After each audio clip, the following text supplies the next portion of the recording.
And good evening. Finally, 5 minutes late. I do apologise. We are live, I hope. Fingers crossed. We had a few stream issues there. Welcome to Pro Synth Network, episode 29. I'm counting last week's one as episode 28, even though it wasn't kind of billed as such because it was the Synthfest UK special. But welcome to everyone. And of course, most importantly, welcome to our panel, which is just the usual threesome today. Is myself, Ben Simpson, and Cryss. Good evening, gents. How are you all? Doing all right. Yeah. Good. I was just telling the guys beforehand, I'm not feeling so hot right now. So if I run out of the room, it's to throw up or something, but I'll be all right. Well, look, you just give us the nod and you take care of yourself, okay? But other than that, everything good with you? I saw you on Rand's show yesterday. Yeah, I had a blast talking with the guys, with Rands and Darren and Andrew, and yeah, it was a great conversation. Cool. Excellent stuff. Mr. Simpson, how are you, sir? I'm very well, very well. I'm in better health than Cryss at the minute.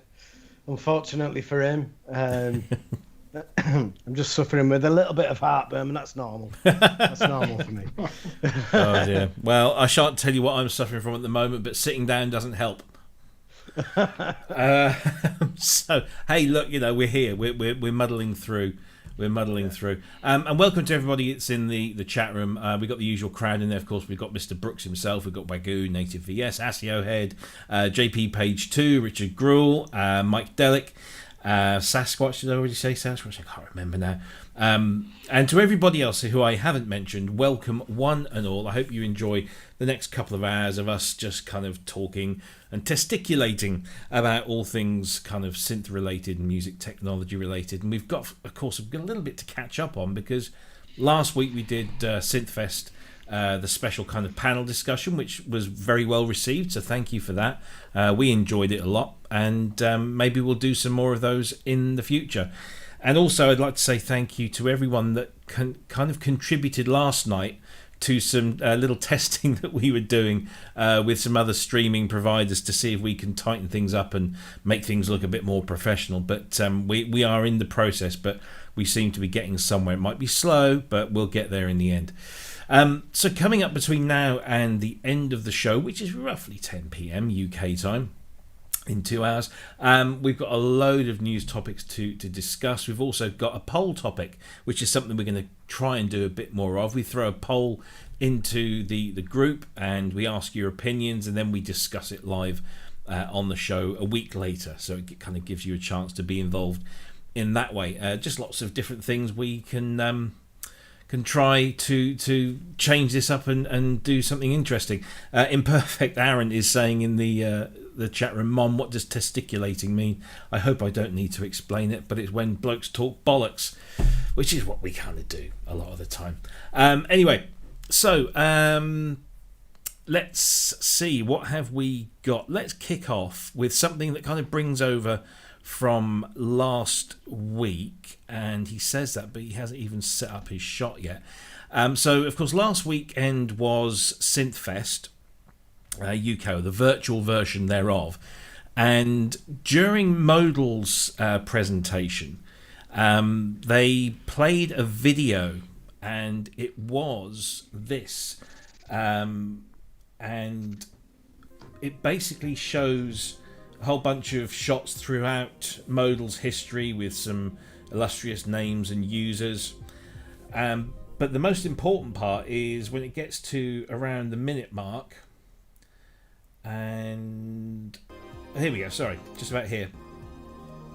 The story continues, November 2020, and there is a blue synth. That's it. That was it. It was just that shot of the Modal logo on the front panel, and that's it. They've not told us anything else. So guys, we'll ask the chat room what they think, but any ideas what that might be, where Modal might be going with their stuff? I was just looking in the chat room then, hoping for some clues really from them. So somebody said Argon 16. I've heard people mention an FM synth. It could be a possibility, right. But I've literally got no idea. I've been zooming in on that photo, trying to work out if I can make it. I thought I'd seen PWM on there at one point, but I don't know. I know very little. I don't know if Cryss has got any ideas on this one. I don't know. It looks like the form factor of the Argon. So, has been said, maybe they're doing an FM or a virtual analog, or I kind of think they might have kept the same color if they were doing a different Argon. It seems like it would be kind of early for that. So I think maybe something different. I'm kicking myself in the butt. I found a really cheap Argon 8X, which is the full, large version. And I wanted to pick it up so bad, but I was like exercising discretion and, I have a lot of money coming in right now. Like, damn, I want that. Yeah. But I decided to pass it up and I'll have to wait. But every day I think about like, damn, I could have been playing on that. So I hope this is super awesome and it turns out to be a good decision that I waited. But yeah, you never know. Yeah. So one of the things that Philip said in his interview on the Synthfest show that Jamie did, the marathon, was that they had designed a platform, and on that platform they had built Argon, Sculpt and Craft Synth 2. So they were using, that platform as a basis. And he then mentioned that, there was something coming soon that was also on that platform. So that platform, is, of course, digital. There's DSP going on in there and all sorts of things. So it really could be anything, couldn't it? With that platform, you can do pretty much most things. So yeah, it's interesting. And it's a great way to do it too, because you've invested a lot of work into a chassis. You don't need to reinvent the wheel to come out with another synthesizer. Yeah. The only thing when I played the Argon 8, just the smaller keyboard version, the only problem that I had with that, it was really well built. I mean, it's a pretty heavy little synthesizer. Sounded great, but from what I recall, there were like kind of 4 knobs around the screen, and it was really easy or you had to cross the screen with your left hand to change the preset, which seemed kind of odd that they should have reversed that. And I'm hoping that maybe they will do that. I don't know if anybody else is an Argon user that maybe isn't not ending up to be a problem for them, but I thought that was like kind of an oversight with it. But everything else about the synth was really cool, and the keyboard played wonderfully. I mean, it was on a table with a bunch of other little small synthesizers, like the Jupiter XM and the Minilog XD, and it just cleaned their clocks as far as like playability. Yeah, it's a lovely little synth, and has been successful, and would have been more successful had obviously COVID not kind of landed and skewed up the process of the 8M and the 8X actually getting into customers' hands. But I think that's kind of being resolved now, and units are coming through, so that's good. I'm still waiting for mine, but we'll see. Maybe they'll send me one of these instead. Who knows? I was supposed to be getting one of the modules, but COVID happened, so I don't.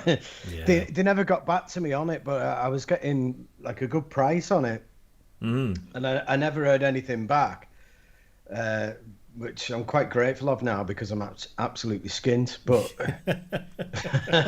but it's hopefully things will have improved by the time they do get back in touch with me. And the thing is, that's the thing with Modal. Modal, when they first came out, they dropped this at the 002 and the 008, and they were like $3-4 grand, if not a little bit more, on some of those. And I mean, I got my hands on one at Synthfest a few years ago, and they are exceptionally powerful machines, but very top end. And then they've come in with, especially with the Craft synth, the original Craft synth, and there was a Craft Rhythm, which were snap together affairs, a bit like NTS ones. You know, you bought the thing and you snapped off and you clicked it all into place, and there was no soldering. Right. And it was like they've gone from like £4,500 to £45.50 or something, and it was just like wow. And then they bring in the Sculpt and the Craft Synth, which I think Craft Synth 2 was about 130 and Sculpt was a little bit more, but not, you know, vastly. And then Argon 8, you know, I mean, what was the first version was like 5. Yeah, I was going to say it was around 500, wasn't it? Yeah, and then even the X and the M, you know, the X is like 699 for a 61 note, you know, wavetable synthesizer with all of that, you know, kind of power and flexibility. It's just wow, and it's a Fatar keyboard as well, or Fatar, or I don't know how you pronounce that, but yeah, it's a good quality machine, and they've got that price point just right. So yeah, interesting. We'll see. Yeah, we're going to speculate too much, because there's actual hardware coming out now, and we've got to talk about these. This is real hardware coming off the presses or the manufacturing line. This is the Behringer 2600, which is rolling off the production line. There's photographic evidence to show that, like being loaded up in pallets at the factory, units being tested, and it's on its way. But we still don't have a price point. And Uli Behringer set out that they were aiming to get it as low as possible, but they didn't say how low. And a lot of people saying, well, surely you must know by now how much you're going to be charging for these things. So I don't know what the deal is there. But looking good, gents. What do you think? I think it's a really, if it's true, a really interesting pricing structure. Instead of, saying we can sell this for around this amount of money, it's going to cost us this much to make it, and then they've got the desired profit that they want to put on top. But I'm pretty sure by the time they're putting them into boxes, they've got a good idea of how much it's going to retail at. Yeah, absolutely. There's nothing. All that's left is the transportation costs. Yeah. They're not working to that finer detail, are they? No. But I mean, it does look great. I love the way that it's rack mountable. Yeah. Even though it would fill up a rack. It's not really a desktop job, that is it? Well, you say that, but the videos that they show, when was it? It was some while ago now, when they got the developer guy that they pinched from, or they brought in from his own company to do the stuff, and then they showed the back of it, and it's kind of like a tabletop synthesizer with this extra large plate on the front that you can now fit it. I would have preferred it to come with a pair of rack ears so that you have the choice. Yeah. Because that overlay is just like taking up a couple of inches of extra space either side, and but saying that, if it means it's a 2600 for however, I think a lot of people are speculating 699 based on nothing, really. But yeah, it's a lot of synth for the money, and will be interesting to I'd like, I really want to see that in the hands of someone, particularly someone who has experience with a 2600. We know it's probably not going to be as identical as maybe the Korg version that came out recently, but I bet it runs it close. What do you think, Chris? What are your thoughts on this one? Yeah, I'd actually guess that sound-wise, it's going to end up being pretty close to the original and the Korg version, at least as close as any two vintage ones. Yeah. I think, I would agree with you, Robbie, that the kind of having the rack ears just permanently there might not be the most convenient thing. I imagine, I was trying to think, what would I do if I had one of those? Where would I put it in the studio? And the idea I brought up yesterday is having it on like a monitor mount, a video monitor mount. Or, what I was just thinking now is that with those, the rack ears and even across the top there, you could, if you're handy with wood, build a really nice wood base for, I think it's angled on the back for desktop for just setting flat. but you could build some wood paneling on the sides and front, and it would look really sharp as a desktop. And even if you wanted to change the angle of it, like if it's not, if the pitch of it is not high enough for your workspace, if it's too flat from its natural, I don't remember. You could even with those, build it up so it's facing up a little bit more. Yeah. But that might be an idea for it, because I could see it sitting just between my computer and my Matriarch, where my Matriarch usually is behind me right now. But having some sort of like wood paneling to it would look really sharp. It's small, could patch it into other modular stuff right next to it. But yeah, I've heard some people complaining about the color of it. Like they don't like that particular ARP look, but I like that. I kind of fancy it. Yeah, I think it looks very Halloween. Yeah. I don't really care as much for just a gray and black like the Korg version. I mean, if you like that version of it, that's cool. But I'm not. I like the more color, the better. Yeah. Well, I mean, orange is my favourite colour anyway. So I looked at that and thought, yep, that looks nice, just because it's black and orange. It's very nice. I like what you're saying about the stand. I think in some of those videos they actually had it mounted on one of those kind of tabletop rack mount frames that are usually like 10U high. I think this is 7 or 8U. It's like, it looks like 4 and 4. It looks like maybe it's 3, 1 and 3. I don't know. But anyway, it's probably going to be about 8U rack, and you get those little angled frames. So it's just two kind of like L-shaped pieces, and I think that's because this synth screams interaction. It's not something you can just put in a rack and then scoot over in your chair and mess around with it. It's got to be something it's there because there's all that cabling that you want to be messing. It's kind of, in a modular way. You want to be close to that, and so I would, looking here, I've got nowhere to put it at all. If that was the case, but I think it demands to be near to your workspace, and therefore that's going to be an odd one to accommodate. But I'm sure people will figure a way around it and come up with something. Ben, is this on your shopping list? No, not at the minute. Even if I had the money, I'd probably wait. I'm trying to get away from synths without memories in them, because I find it a bit of a pain recalling presets. I don't want to sample everything that I do on them, and I like being able to recall things instantly. So, and I've got a few mono synths that obviously I can't do that on, and I've got a couple that you can, and I don't really want to add to that anymore. I think if they put memories on it, which would be impossible because of the patch cabling, then maybe. I'm completely redesigning it. I'd have to have the digital patch bay going on, and memory. It's not going to work for me, that one. Not now. No, do you know? It's not top of my list. Of Behringer synths. The next one we're going to talk about is a lot closer to the top. But saying that, I really am interested to hear this in the hands of a third party who knows what they're doing. One of these things, because it is, to use a 2600, it is a little, it's different. Oh yeah, well, the Odyssey's fairly different. Yeah, isn't it? Exactly. It's quite a strange synth to use.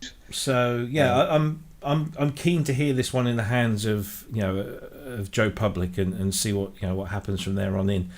And definitely keen to hear the price. But of course, the other thing that was pushed out of Behringer Central was the fact that they are going into production on this one, which is the Monopoly or the Monopoly, or however you want to call it.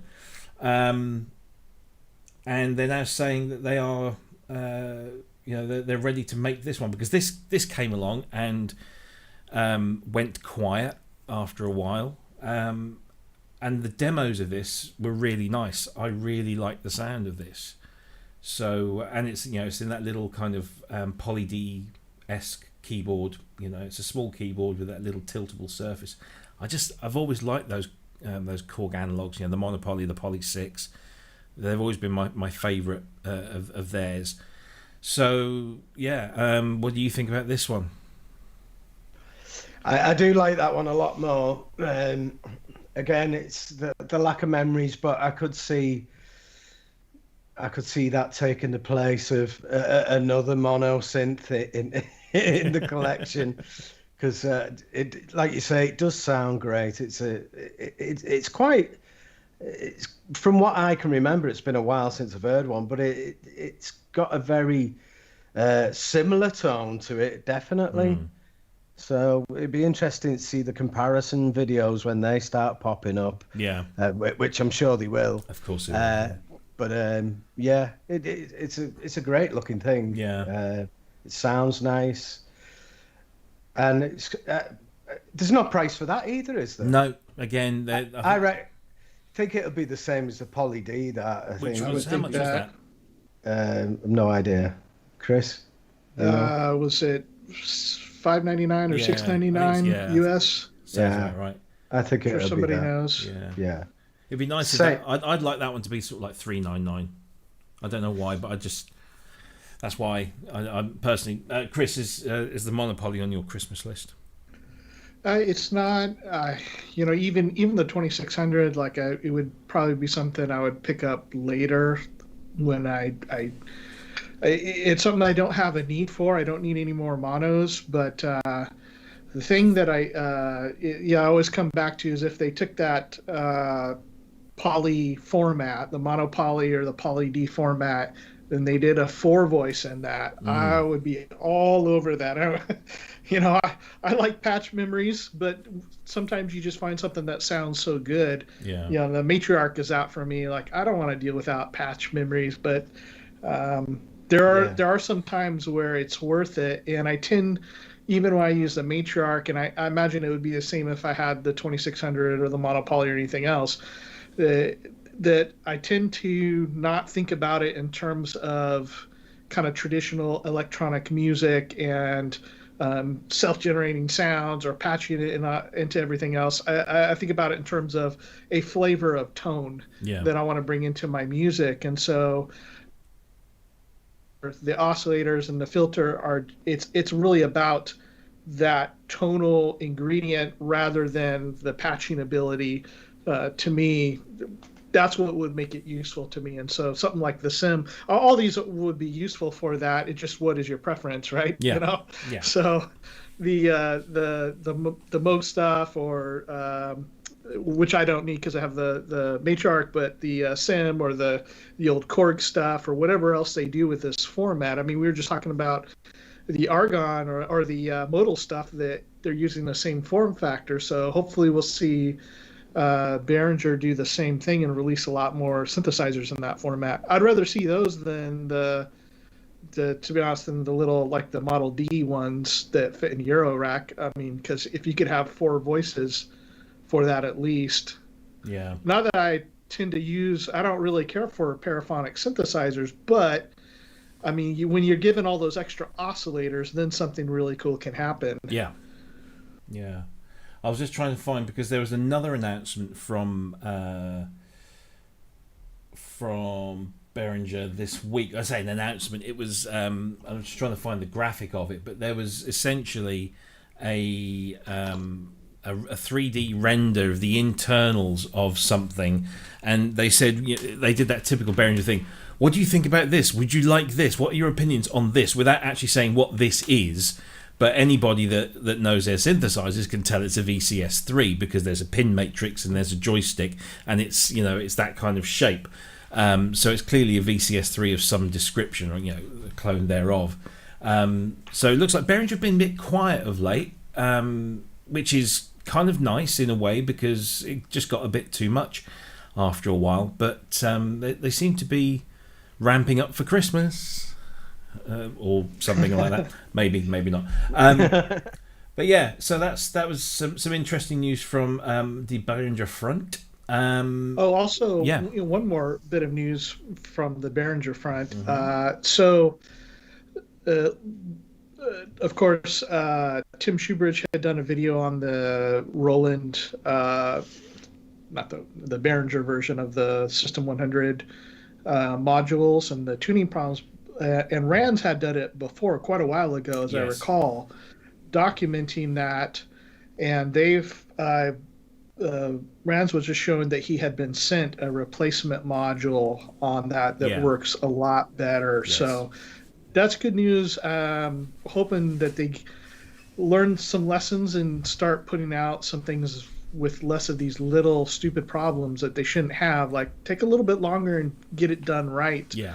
And I think a lot of the silence we've been hearing lately is the talk of them reworking firmware and getting that stuff right. So it's been a bit spotty, with some of the releases.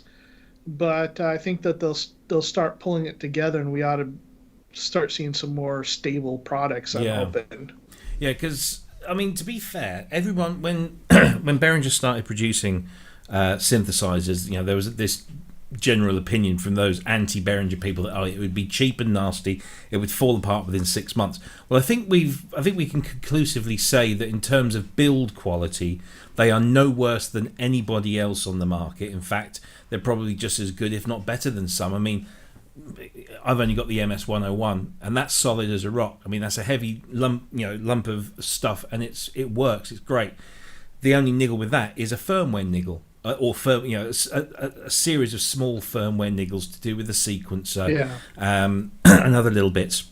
And that seems to have been the problem. So maybe they need to spend a bit more time on the firmware thing. And there was also another announcement this week that the version 2 of the RD8 firmware was about 2 weeks away, and they'd learnt a huge amount through beta testing and working with the community, that they were really looking forward to getting this out there because it's got loads of cool new things. So I think they're learning their lessons in terms of the quality of their output, but it's never been awful. It's just oh god, if you just got that bit right, it would have been perfect. So and I hope some of these companies will reconsider who they're courting, because we have a lot of this stuff being sent to the YouTube influencers that won't really give it any time and just give it a glowing review. But then you have some guys and gals too, that are doing some really deep work with it, thinking through the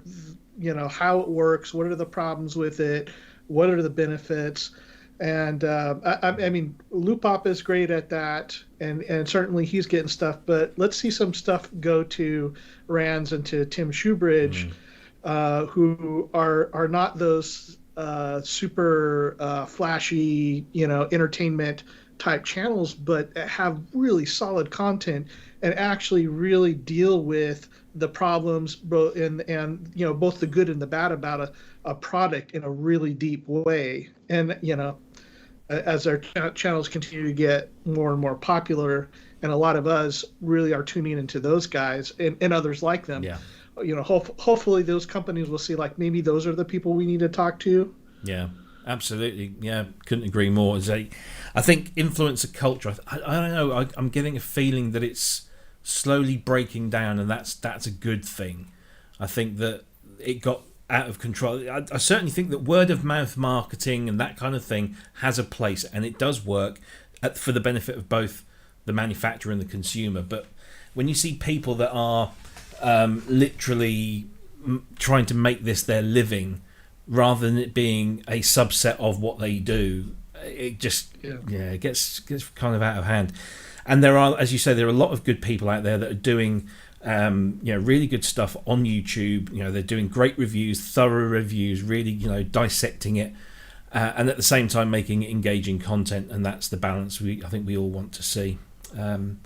So some interesting stuff coming out of Behringer this week, which will be nice to see how that moves on. Let's stick with hardware, and I'm going to pass this one over to Cryss, because this was one that you have a vested interest in and probably know more about than I do. And this is a new piece of software that changes Matriarch global settings. It's a Matriarch global settings editor. Let me just bring this up for you here. So it's mread.github.io. It's a settings editor for the Moog Matriarch synthesizer. It uses the sysx messages introduced in the version 1.2 firmware update to read and write the settings.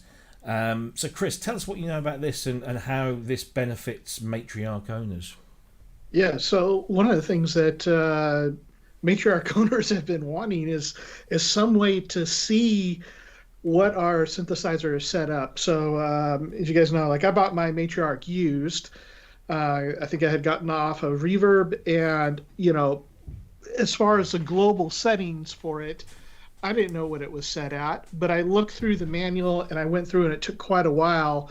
And so the process is you put it into global mode, and then you'll hit a black key, a particular black key, and then you'll hit a white key to change the setting. And so there's this whole menu system of it, but there's no screen on the synthesizer to tell you where you're at, and you can't see what it is already read at. And so that ends up being a very difficult thing to work with. And my thought is, like, with all the stuff that Moog does, this would be something that would be so simple for them to put out a piece of software that just reads the settings for you, so you're not guessing and wondering and figuring out, did I hit the right key to say that setting correctly? And there's a few things, that little checks that they give in there, lights blinking, but it's a really archaic way of doing it. But don't get me wrong, I'm glad that it's in there and that I can have access to some of those features. So I am very thankful for it.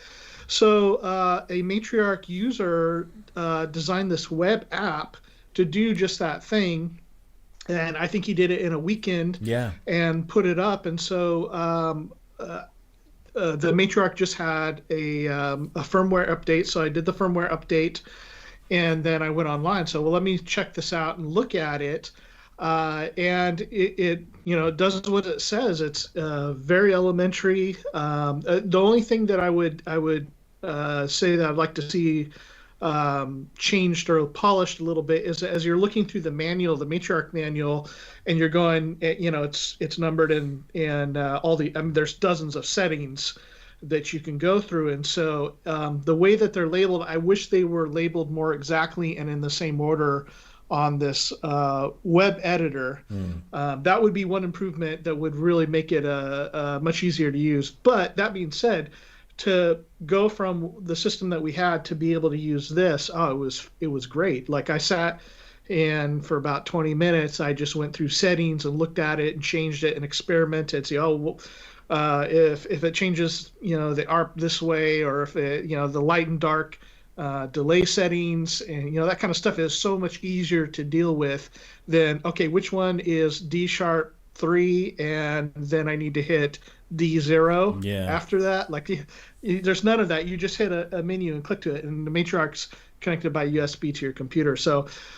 So many grateful Matriarch users out there for this, and really appreciate it that somebody took the time to do this for us. It's a brilliantly simple thing. As I say, it uses the web MIDI API, so your browser has to support that, which I think most of the major ones do anyway. Chrome, Safari, I just did it Firefox. from Chrome. And then it connects to your MIDI connection wherever your Matriarch is, and then it's just this really long, very simple list, and you find your parameter name, whether it's, say, MIDI input ports, and you just then go over to the values. You drop down, all the possible values are there, and you just choose the one that you want, and that's it. And it sends does it send it straight away, or immediate change? Okay, so that's good. So, for instance, like the delay settings, you can change if you want the analog delay to have more filtering, low pass filtering or not. And you can just hit the button, play some notes, and hear it, and then again hit the menu item and go back, and it's that simple. So I guess, and also when there's, go ahead. Well, so I guess it begs the question: why Moog didn't produce an editor app? Seriously, this has got to be. Just somebody did this in their spare time. Does it have the guy's name on there? Like, Mark Reed. Should give him. Mark Reed. Thank you, Mark Reed. Let's give him some credit. he just did it out of the goodness of his heart for other Matriarch users, for us. So why wouldn't Moog have done this? Yeah. I don't know.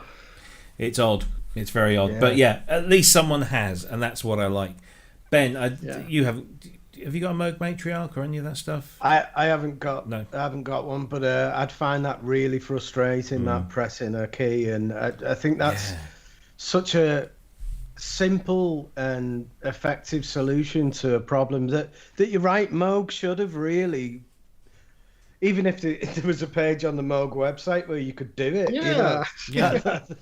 That's all it needed. If Moog don't get in touch with this guy and say, can we please put this as a feature on our website at the very least, because all it's just there. I mean, why didn't they think about putting an editor out at the same time as this version 1.2 firmware update that enabled this to happen?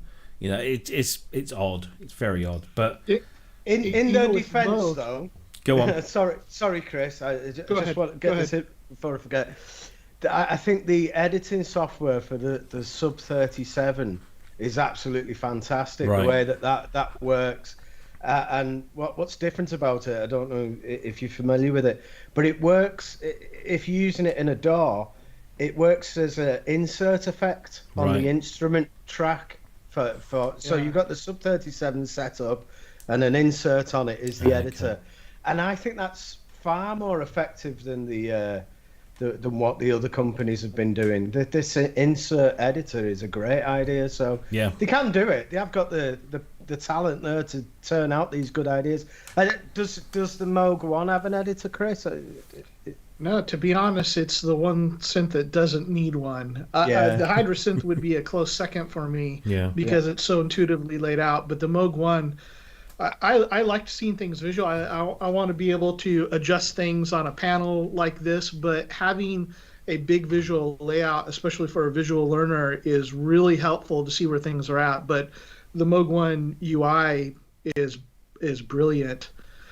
I keep wondering with the company. Again, I have no idea what the inner workings or the policies or the needs and issues. I just don't know. So I'm just speculating. But when when we see, there's especially with the Moog One project, and they would come on, they would talk about it. Amos Gaines, in particular. I mean, if you want to ask me who my favorite synth designer is, I would say Amos Gaines. That guy is amazing. So when you have somebody that's so brilliant, and they've had a number of great people on that team and that have been designing these, obviously the Moog One, the Matriarch are my favorite synthesizers. So what happens with the other parts of the company that they get limited? I mean, are they not having enough staff to do all what's needed? Are they producing too many synthesizers that need firmware? The firmware guys aren't able to work on stuff as much. I don't know. I just hope that they will kind of get ahead on some of this stuff. Yeah. But still, look, it's there, and it's free, and you can use it straight away with your Matriarch once you've updated. What a great little find! And I think we might have mentioned editors before. There's a great editor that I'm beginning to kind of lean more towards now for other things, and it's called Edisyn, Edisyn, and again it's shared on GitHub, which is a great place for lots of really clever people doing great things over there. And Edisyn is completely free. It's open source, and it has a whole raft of supported devices. And it has a visual style that's kind of inspired, I guess, by the flat style of Ableton Live, but also looks quite similar to Patchbase, which is a paid-for, subscription-based editor package, which I was kind of leaning towards. But, when I'm looking at $80 a year or nothing, then my wallet pushes me over this way. So, and Controller too. Controller or CTR LR panels. Some of them are, because they're kind of crowdsourced more than anything, so they have very disparate kind of UI designs. Some are good, some aren't so good, but Controller's quite good as well. But there's some great stuff out there, and you don't need to blow a huge hole in your synth buying budget to get a decent editor. Again, sticking with hardware, I just want to throw this one in. Now, I've got special permission to show this video because it's not publicly available. So we all like a good barn find, I'm sure. And one individual at a university in Japan a few weeks ago went down into a store cupboard and happened across one of the rarest synthesizers known to man. There's anything between 10 and 30 of these ever made, and it is the Yamaha VP1. And he goes into this store cupboard. All right. And he Hello sees everyone this thing again. and knows absolutely So this is the update video about the VP1, you can see it's a synthesizer, the he just Yamaha doesn't know that how it works, all of you doesn't know what it helped does. me repair, and I'm really grateful for all of Reached the out help. online to a group of Yamaha The files that I received from enthusiasts, and Mr. they were Synth able or to help Manny him just worked perfectly find out what it fine, was and I managed what to was wrong restore with it, the and when he turned floppy it on, drive. wasn't making So any I'll just sound. show you how it works And right now. luckily, There is still a problem with the two display. main The things display is a wrong little with bit it were flick. a broken belt There are drive still on the lines floppy on the disk drive display, and it's a little bit flickery. a dead But battery cell on the board that stored the let me patches power it on. on. So he Power was on. able, he was able to create a bunch of floppy disks and also to fix that belt drive. Loaded everything up, and now it's a As I fully also operational updated the post, I have VP1. replaced the battery VP1 back in the day on one of the cost boards. So here is $30,000, and that was just, only the price that Space Yamaha Porta set or it at Water Bell or when they sold off all of their String prototypes. Sweep. Now, some Actually, VP1s my are most not the favorite same is as the other VP1s because V1, they the were all Dialog. prototypes. So never I'll went stop off, talking and into increase the full volume a little production. bit and just. And so here is this amazing synthesizer that is, so rare, and it just happens to be stuck in a cupboard somewhere, and just somebody comes across it, doesn't really know what it is. And I just wondered what everybody else's favourite kind of barn finds. I mean, we hear about charity stores, and we hear about jumble sales or car boot sales, as we know them over here in the UK, where somebody comes across, or you go into Granddad's attic after he's died, and you find that he's got a CS80 up there that he just bought on the off chance that he would tinker with it, like some kind of Technics home organ system. But to go into the basement of a university and find one of the most rarest synthesizers known to man must be a heck of a feeling. And he sold it on behalf of the university. So the university are getting their funds back, but that has been sold. And I must admit, I was very, very tempted, very close to breaking a whole bunch of my own personal financial rules. What's the rarest or the most kind of exciting thing that have you ever uncovered anything like that? Whether it's at a Goodwill store or something like that, have you ever found that an amazing piece of gear? I did some voluntary work in a charity shop a few years ago, and they had an SY22 in there. Oh wow! And did you? No. Funnily enough, I didn't, because there was no power supply and I couldn't check it was working, and they wanted about 50 quid for it. And I thought, well, if it doesn't work, I'm not, and I'd had one before, so I knew what to expect, so I didn't on that occasion. I remember bidding for something, and it was something quite prestigious, but I can't for the life of me remember what it was. I think it was a Seal analog synth. Oh right, yeah, the Italian. And somebody, this fella had put it on eBay, and it seemed for everything to be one of these scam things. Yeah. But I did a bit of digging around, and I don't think it was. And the guy said, "I've got this.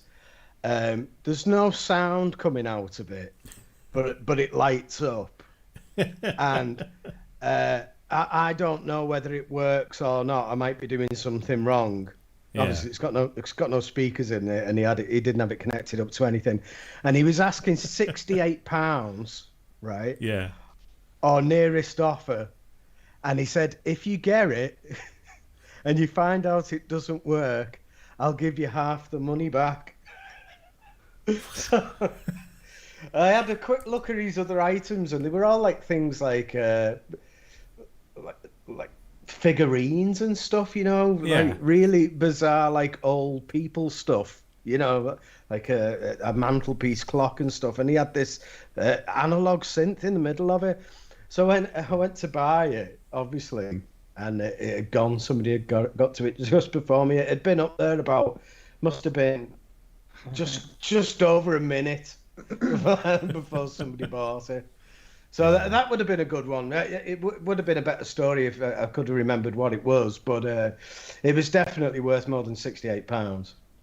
Yeah, Sasquatch is just asking in the chat room, what channel is that VP1 video on? It isn't on one.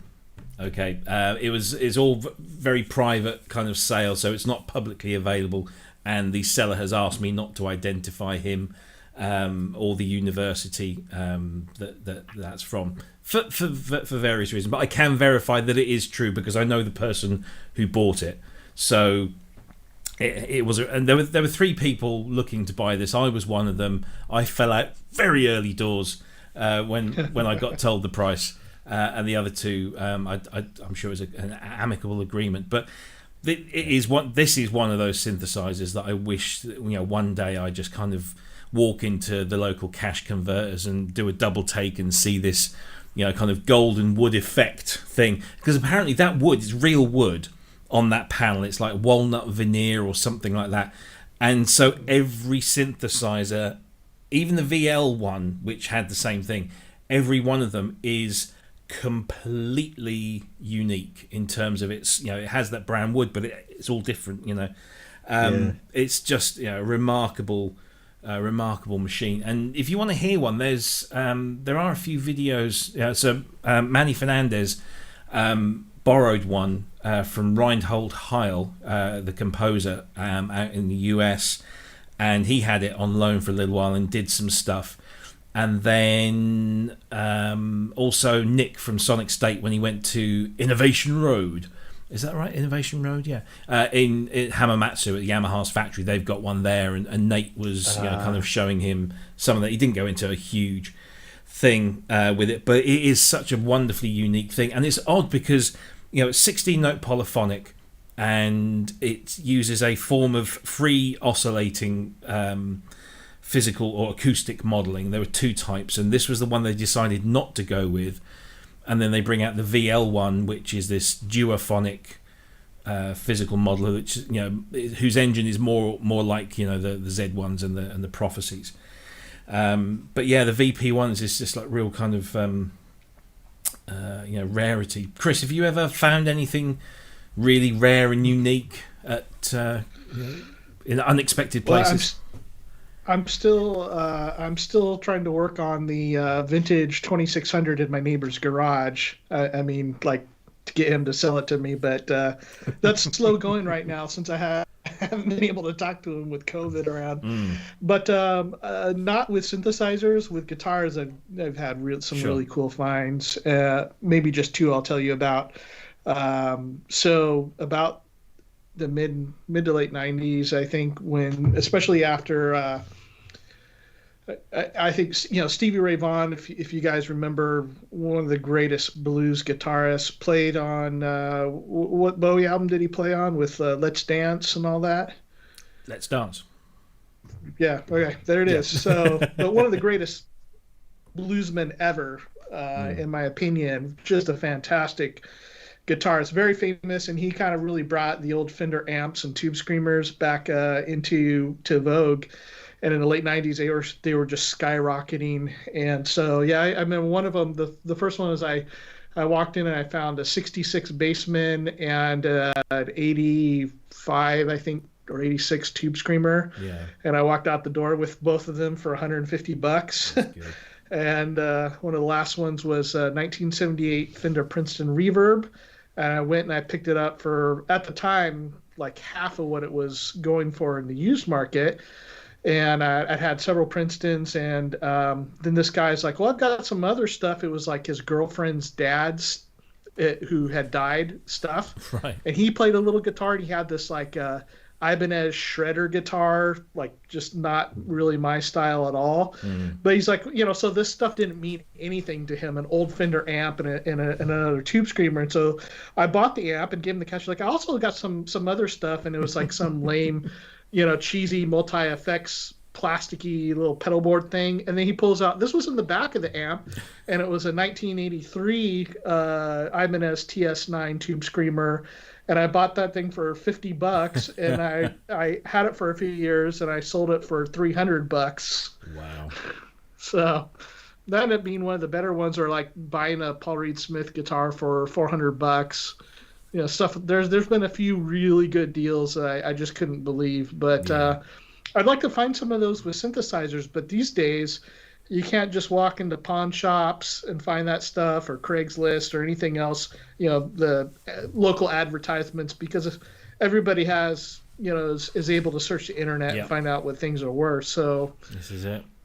That's the unfortunate thing now, is that, the internet has broadened everyone's search, and it just spoils, those kind of things. Although, yes, it say spoils, if you've got something that's worth a lot of money, you should, get what it's worth. And the fact that you've got the ability to find out that nowadays so easily is good. I mean, I don't think don't think I've ever had anything. I've had some good deals. I mean, a lot of this equipment in here has come through some pretty good deals. But I've never kind of had that moment where I've walked into somewhere and unexpectedly found, something that's rare and unique. Certainly not something that I would want anyway. There might have been something rare and unique. It just might not have been, might not have taken my fancy. But sorry. It'd be amazing to have the old time machine thing. But in Liverpool in the the late 80s, early 90s, there was a little cafe, and it was a cafe and keyboard shop. Right. It was a very, very cafe and synthesizer place. It had all like organs in it and electric pianos, and you could go in there and have vegetarian food. And it was called Keyboard Corporation. And I remember it was at the time where because I didn't have much money, I had a lot of analog gear, and people who were in other bands had a lot of digital gear, and I was kind of a little bit behind the times, really, because I couldn't afford to upgrade to this later stuff. But I used to go in Keyboard Corporation. I remember seeing things like Jupiter 8s for like 400 quid, and they were all there. I'm sure that Prophet 5s, Jupiter 8s, and because they were going slightly out of vogue, the value had like really dropped on them. Like, that stock could be worth hundreds of thousands of pounds now. I mean, I know there is a place, and I'm not going to divulge who and where and why, because I'm trying to work my way in to get access to it. But a very famous British pop music producer of the 80s and 90s has a storage facility, actually not too far from you, Ben.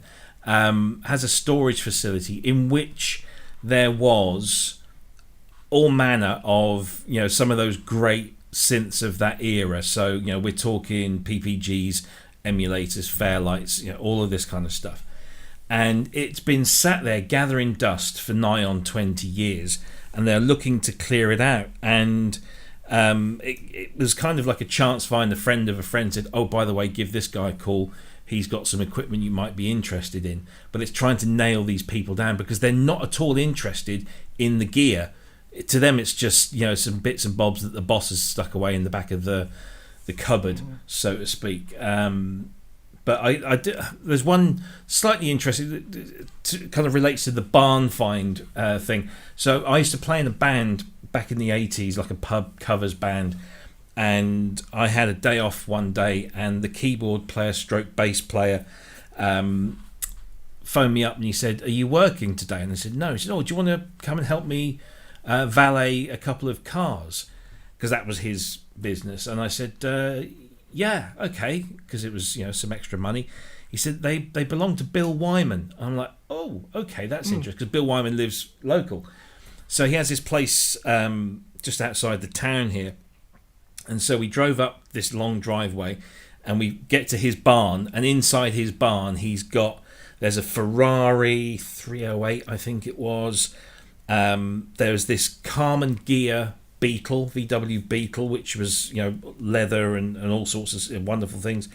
There was a Citroen Maserati SM, and there was something else. And we had to, I had to valet the Beetle, and I think he did the Ferrari. Anyway, we're like polishing all this stuff, and the gardener walks past, and we're like, "Is Bill in?" No, Bill's on tour with the Stones, and this was when I think it was one of the last ones he did with them. And as we were doing this stuff, this lorry pulls up, and a couple of guys get out, and the housekeeper comes down, and they open up this other barn, and inside this barn is every amplifier probably known to man. I mean, it's like floor to ceiling, wall to wall, Marshalls and Fenders and all Trace Elliott's and all sorts of them. And Bill had sent for some stuff, and so they were just going to load it up. But you imagine you open that barn, and if you're if you like Cryss, into your guitars, and there's all these amplifiers. There's probably one of every model of something or other. It's just insane. But yeah, there you go. That's what happens when you're a big rock and roll star.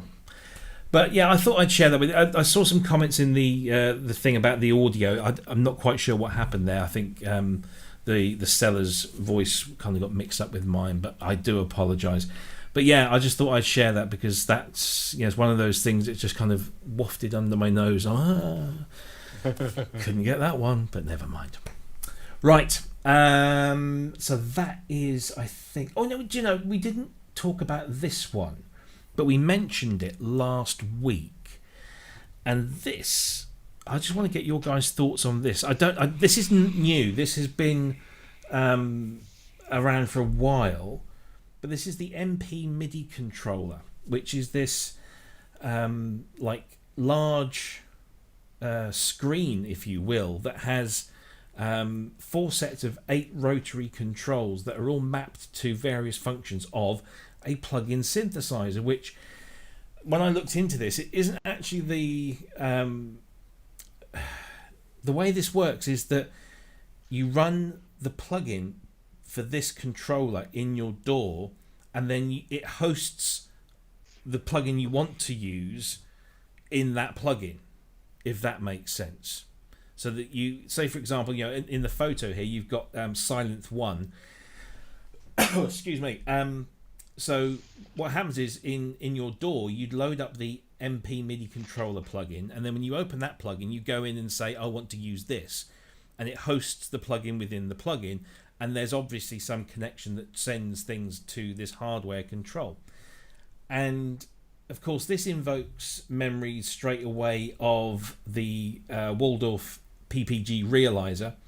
And finally, as many people have been saying, the realizer has been realized, because this was the machine that kind of buried PPG because of the cost. I mean, apparently these were going to retail at $65,000 at the time.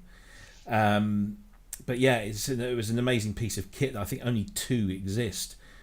But I kind of like this this way of doing. I know it's not a first where people have been hosting plugins outside of the DAW, but I kind of like the way that this operates. Did you guys get a chance to have a look at this and get some some thoughts?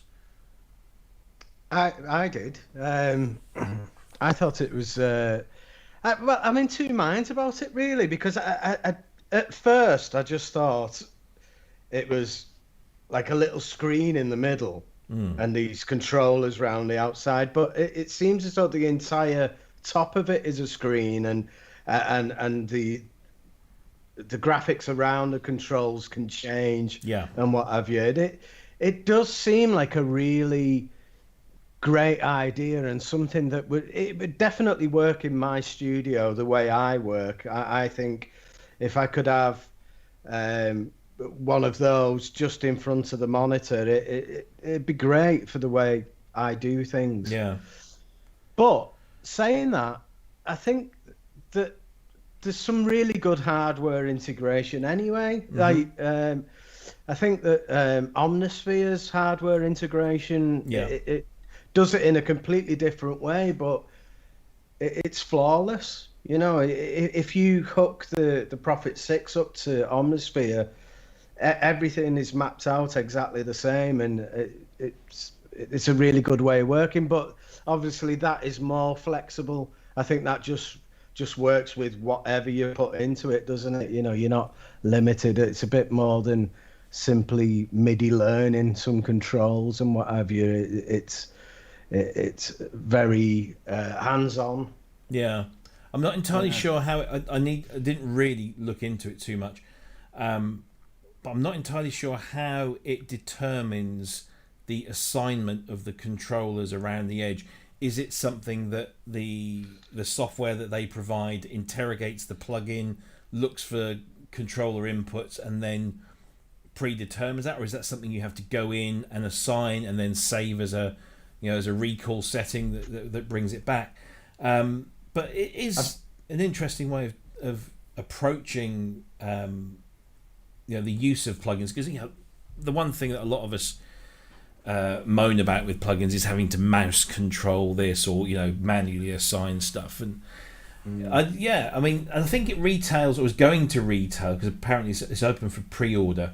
It's not stupidly expensive, although it took me a while to find the price.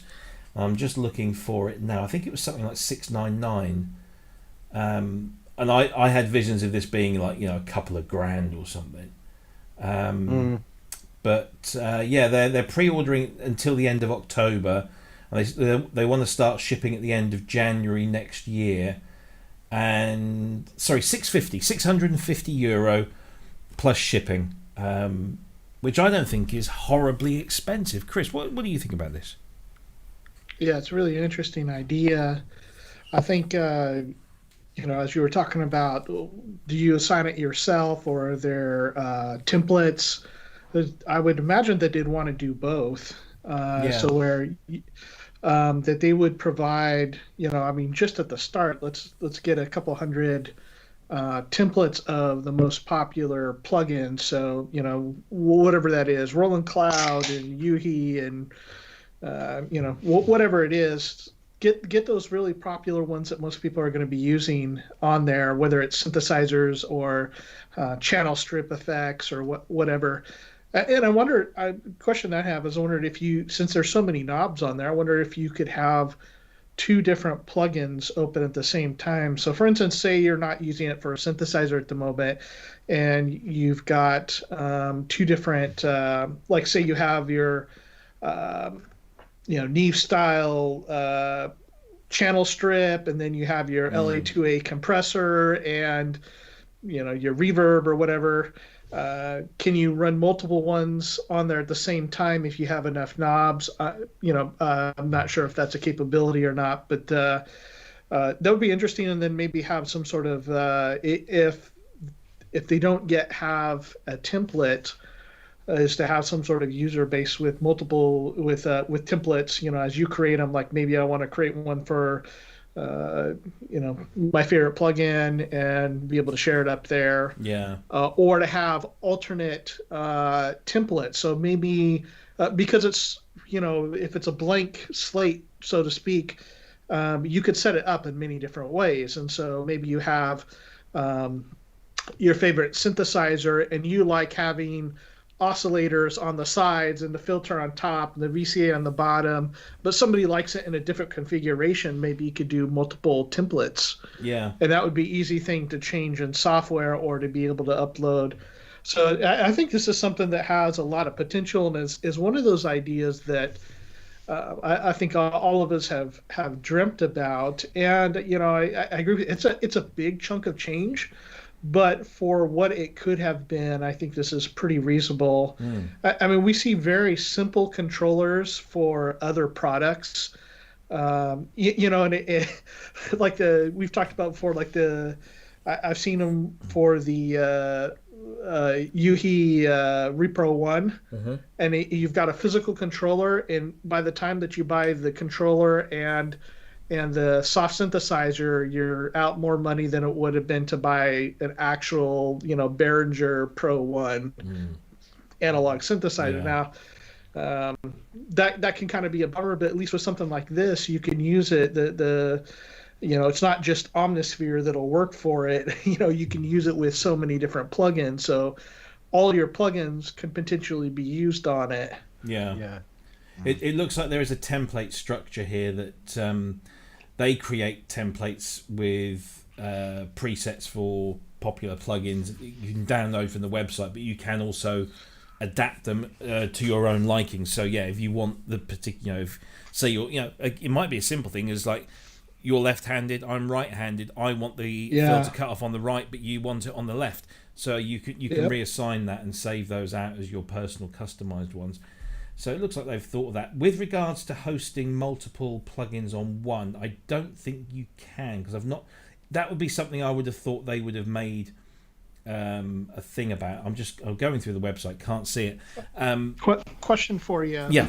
Along those lines, and this may also govern what it can do. So I didn't have time to look through this. Maybe you guys know the question. So this would be something that's just a controller, and your computer is still hosting the processing of the plugin in your computer. So I wouldn't see why, as long as this has a decent amount of processing just for the graphics of it, that why they couldn't run multiple plugins on it. I'm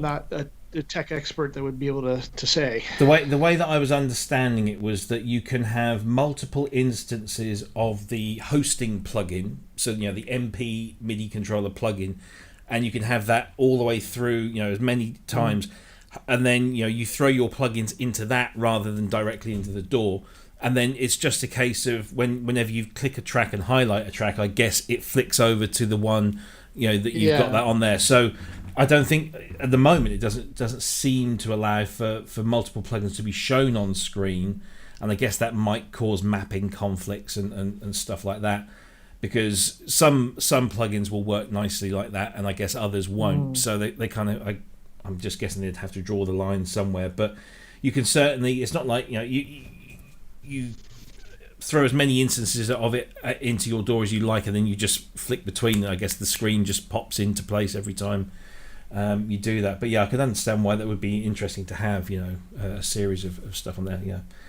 But one of the things that Ben said that I thought was also very clever is that it's not just knobs that are around the edges, but that they're embedded into, so to speak, into the screen. Yes. There's screen that's coming around the knobs, and that you can see where everything is at, even if you're not looking at that center interface.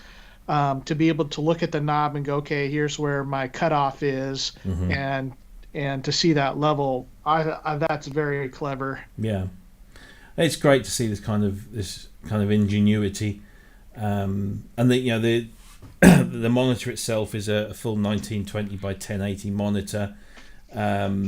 It's good quality stuff. So again, like the ARP, I would like to see this in the hands of someone being used, in real life, so to speak.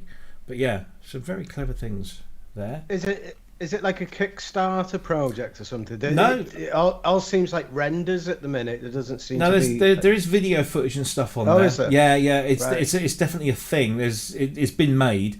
I think whether it was a Kickstarter before, I don't know. But this web page is taking pre-orders to ship in January, so it's a bit like Kodamo, the Essence FMs. That they've designed it, they've built it, or they're about to build. Go into a production run. They just want to get as many get the pre-orders into to justify the cost, I guess. But yeah, that was interesting, because I said that I wasn't aware of that until last week, and I know that's probably been around for a while, but. Yeah. It's a pity all the synth shows are called off, because something like that would get a lot of interest, wouldn't it? Yeah, wouldn't it just? So I think let's have a look. Yeah, that's kind of everything hardware-wise this week. So let's have a little look at software. Cryss, are you still good? I just want to make sure that you are physically okay. Yeah, I'm doing okay. I still don't feel that great, but I'll attribute it to the soothing sound of your voices. Hey, lad. Very good. So, good job, because this one, I believe you bought this, so I'm expecting some valuable insight. This is Izotope. Oh, that was a dog. This is Izotope's Neoverb, which is one of these AI type reverbs that Cryss is very fond of, and we've discussed at length before. Now, am I right in saying you've got this now, Cryss? Yeah, I was very fortunate in that I bought the Izotope music production suite. Yeah. Featuring I guess now the former versions of everything at the last half of September, I guess. Mm-hmm. And within a week or two, they had announced everything that was new coming out. So I got free upgrades to, like, from RX-7 to RX-8. And then they introduced this. I'm like, well, this is interesting. And then I got it for free. So I was lovely, happy about that. So tell us what you know about Neoverb and what it does and what you think of it. Yeah, so I'm more, I guess, intellectually curious about these and what's the possibility. In practice right now, I'm still really, in love with Vintage Verb, and so my other plugins like that. So I haven't gotten a lot of use out of this yet, or even Sonable's Smart Reverb, but I thought, so they both kind of do the same thing where you record some audio into it, and then it figures out where to set the EQ, the decay times, and all that kind of stuff. And especially Sonable, talks about, like, this is a guideline, and you can use it to do some of the hard work of ducking out frequencies and things so that it fits into your mix better, and then you put your stylistic touch on it. And the Neoverb does this as well, in that kind of triangle grid. It has 3 different reverbs, and you'll go through and you'll make some basic settings of, I want more realistic than I can't remember what the other profile is, rich or whatever, and you kind of can set some things, and it listens to your track or your mix or whatever, and then it makes its recommendation. Then you can go in and tweak it further. The thing that I like about this versus Sonable's reverb is I think the Neoverb sounds better. And the reverbs that are in here, I think, are a little more musical. But I really have to give it a little more use before I really have a good report about it. But I would say initially, for reverb I got for free, it's been working, pretty well what little I've used it. Yeah. So you can buy this now for it's on sale for $199 on its own, normally $249, or you can do as Cryss has done and obtain the music production suite, which contains a whole bunch of their goodies, which is normally $999, but it's currently $599. So that's a pretty hefty discount on there. But yeah, it's another smart reverb. It certainly seems that this is a thing now. It's not just the occasional one. If Izotope are doing it, then it must be a good thing. Can't say I'm particularly going to rush out and buy this one, but I'll certainly be interested to hear what it does. Quickly, Ben, have you got any opinions on this? Thoughts? You mute. You're muted. Sorry. There you go.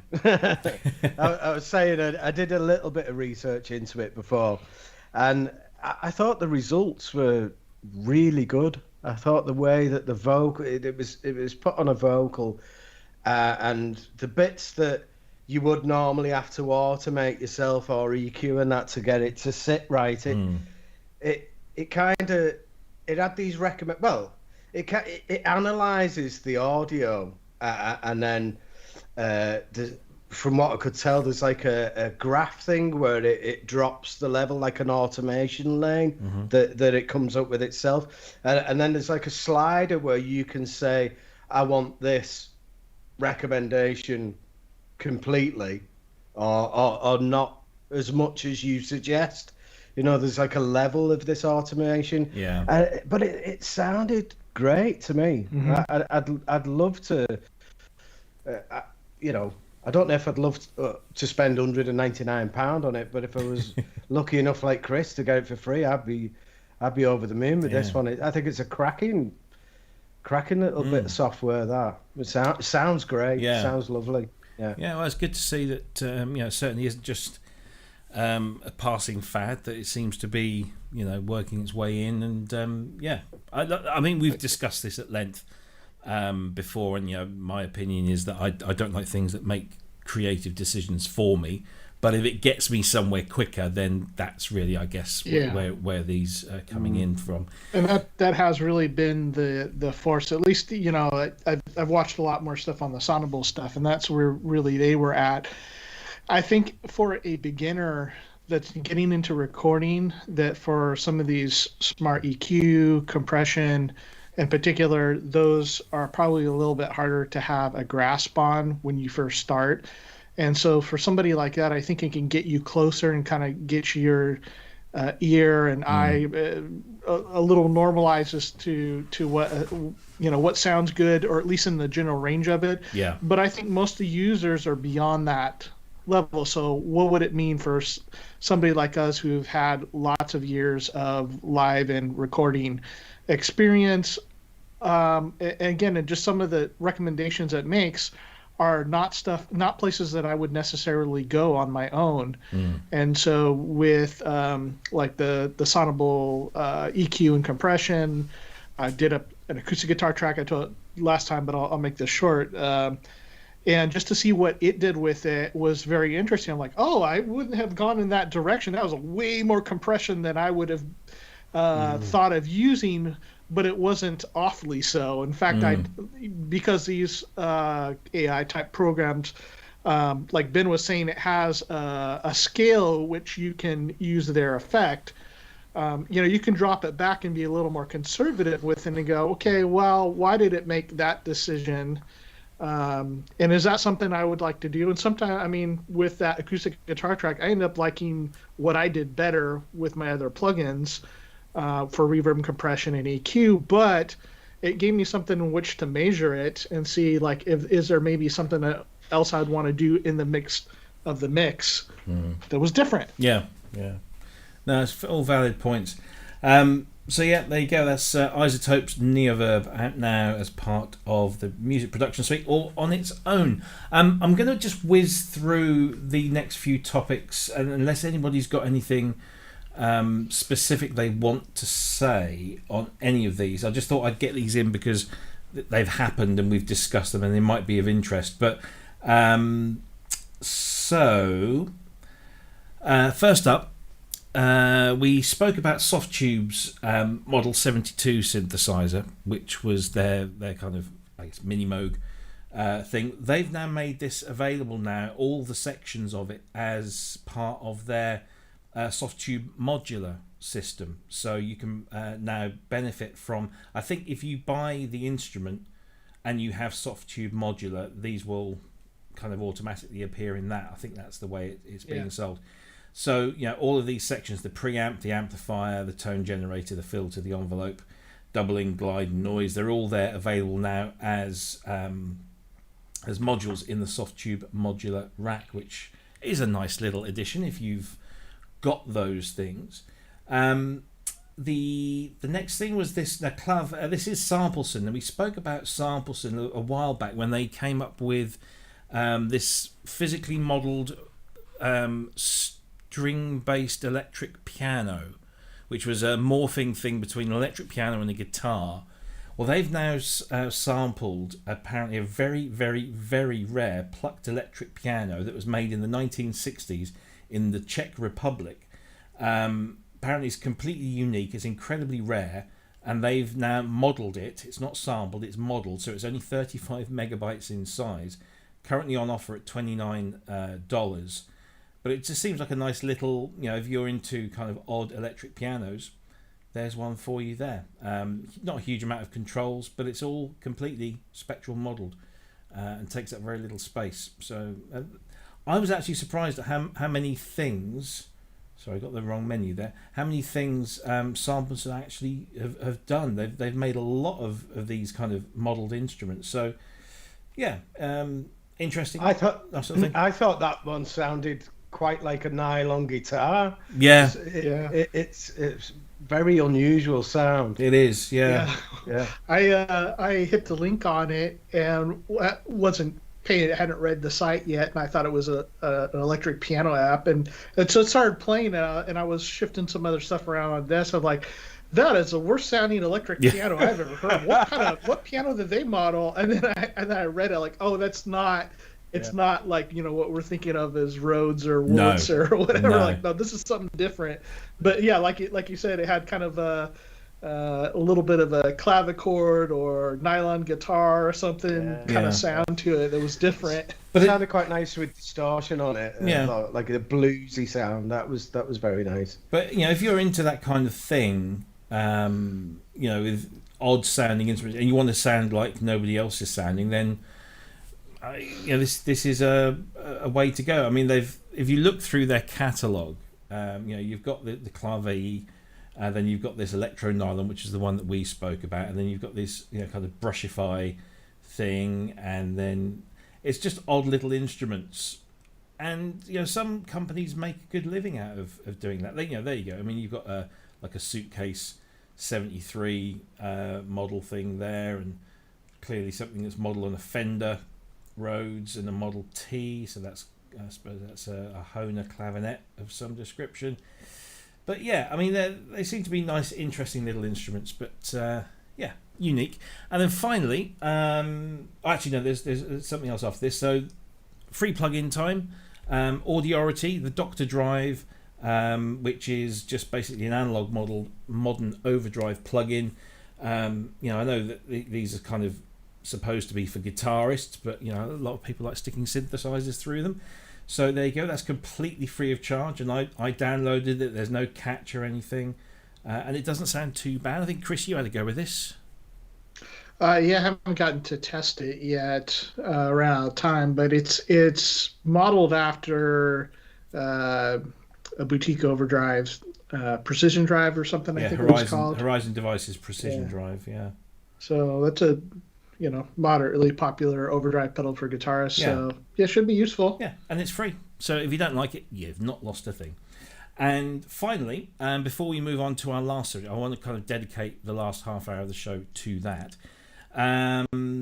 So this is for Synth Pop Head's Christmas stocking list. I'm gonna recommend this one to my wife to get me for Christmas. It's a book called 1984 British Pop's Dividing Year, and it's a 400-page plus chronicle of the year 1984. 28 chapters covering some 500 bands and artists, and it's, as it says here in the blurb, documents a crucial 12 months in UK popular music. It was the whole of the 1980s rolled into one year. Blah, blah, blah, passing the baton from post-punk to indie, etc., etc. Thatcherism, Cold War, Frankie Goes to Hollywood, ZTT, Wham, Duran Duran, Culture Club, Pet Shop Boys, labels like 4AD and Mute, and bands like The Smiths. I've long said that 1984 was one of the greatest years for pop music ever. So much happened in that year, so much transition, so many new things. It was just, it's a microcosm of the entire decade in one whole year. And having lived through it and been a fan of pretty much everything that I just read out there, this book is definitely high on my list. I do like a nice kind of historical retrospective. Is this something that interests you guys? Definitely, yeah. I agree. I agree with what you're saying about the amount of changes in styles and that happened in that particular year was quite incredible. I don't think, we've not really had a major shift in music style for a decade or so. So it was a pretty eventful year. I think it'd be a very interesting book to read. Yeah. What was 84 like for you, Cryss? Still fairly young. As far as the music from 1984, Yeah, I'd probably be more on the lines of Van Halen, Sure. Ozzy, and Metallica. So Yeah. I do appreciate some of the pop out of that era, but I a lot of those things like I know and I've grown up with and heard, but I couldn't tell you, who did it. Yeah. Kind of stuff, except for the really big stuff or the bigger stuff. Maybe like things like Aha or something like that. Yeah, because I think 1984 was the beginning of that kind of second British invasion that occurred in the US that didn't really kind of take hold until, say, the mid-80s, 85, 86. Yeah. But I just remember 84 being like, it's just incredibly diverse year that, I found myself buying records from bands who you would not put into the same sort of categories, guitar bands, buying Smiths, you've got Duran Duran and Wham, you kind of teeny bop bands, and then you've got Frankie, who are, this kind of massive explosion of hype, and you've got first stuff from the Pet Shop Boys, and there was just something, it's like every week there was something new that hadn't been heard before, and I always look back on 84.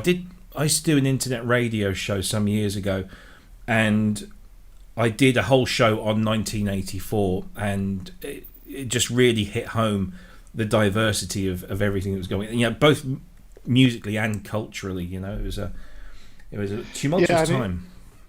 And 10 years later, that really happened again with music, because you kind of had a convergence of all sorts of stuff in the early 90s, like the leftover of the hard rock scene, and even like some of the older bands like Aerosmith were really huge at that time, but then you had all the grunge stuff, and then all everything else, techno and hip hop and rap and all sorts of stuff happening at the same time. But to me, like the some of the alternative stuff, like the harder rock alternative, Smashing Pumpkins and Stone Temple Pilots and things like that were it was a really interesting time for music, though, but not for synthesizers, though. No, definitely or wasn't. At least not in my experience.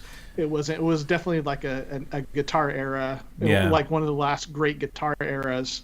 But it was also kind of side by side with that explosion of house music had kind of really exploded sort of late 80s into the early 90s, that then developed into all the kind of variants of that, and there was a huge club scene and an electronic dance music scene that so I remember certainly in the 90s that there, you were either into bands like The Prodigy and all of the Chemical Brothers and all of that kind of hardcore electronic stuff, or you were into grunge, or you were into Britpop. You very rarely found someone who straddled both sets of things. Was hip hop a big thing over there, or rap or anything? Yeah, so I mean, well, hip hop kind of it was odd because it kicked off over here in the early 1980s, because like Malcolm McLaren brought it to everyone's attention in like 83 with Buffalo Gals. We'd not really heard. I think we'd heard things like Sugar Hill Gang and stuff, and it was almost like a novelty thing for us over here for the first few years. But then, when bands like Public Enemy and NWA and stuff like that started to really make it big, it was definitely a big thing. I was never into hip hop, but it was so huge at the time out here, and so I was in high school in the early 90s, and there was you could definitely look at people and figure out what crowd they belonged to, and so me and my friends had the long hair and the flannels and the combat boots and stuff. Yeah. And then you saw the hip hop crowd and and the goths, everybody walking around in black. Yeah, and that's one thing that I think. I mean, I know that I'm 50, so I'm not going to see so much of the youth of today. But back in the 80s and in the 90s as well, your music was part of your identity. The music you listened to was not just something you enjoyed. It was something that you followed from a fashion sense, from a political sense. Your ideology was almost formed by the music that you listened to, and you could tell.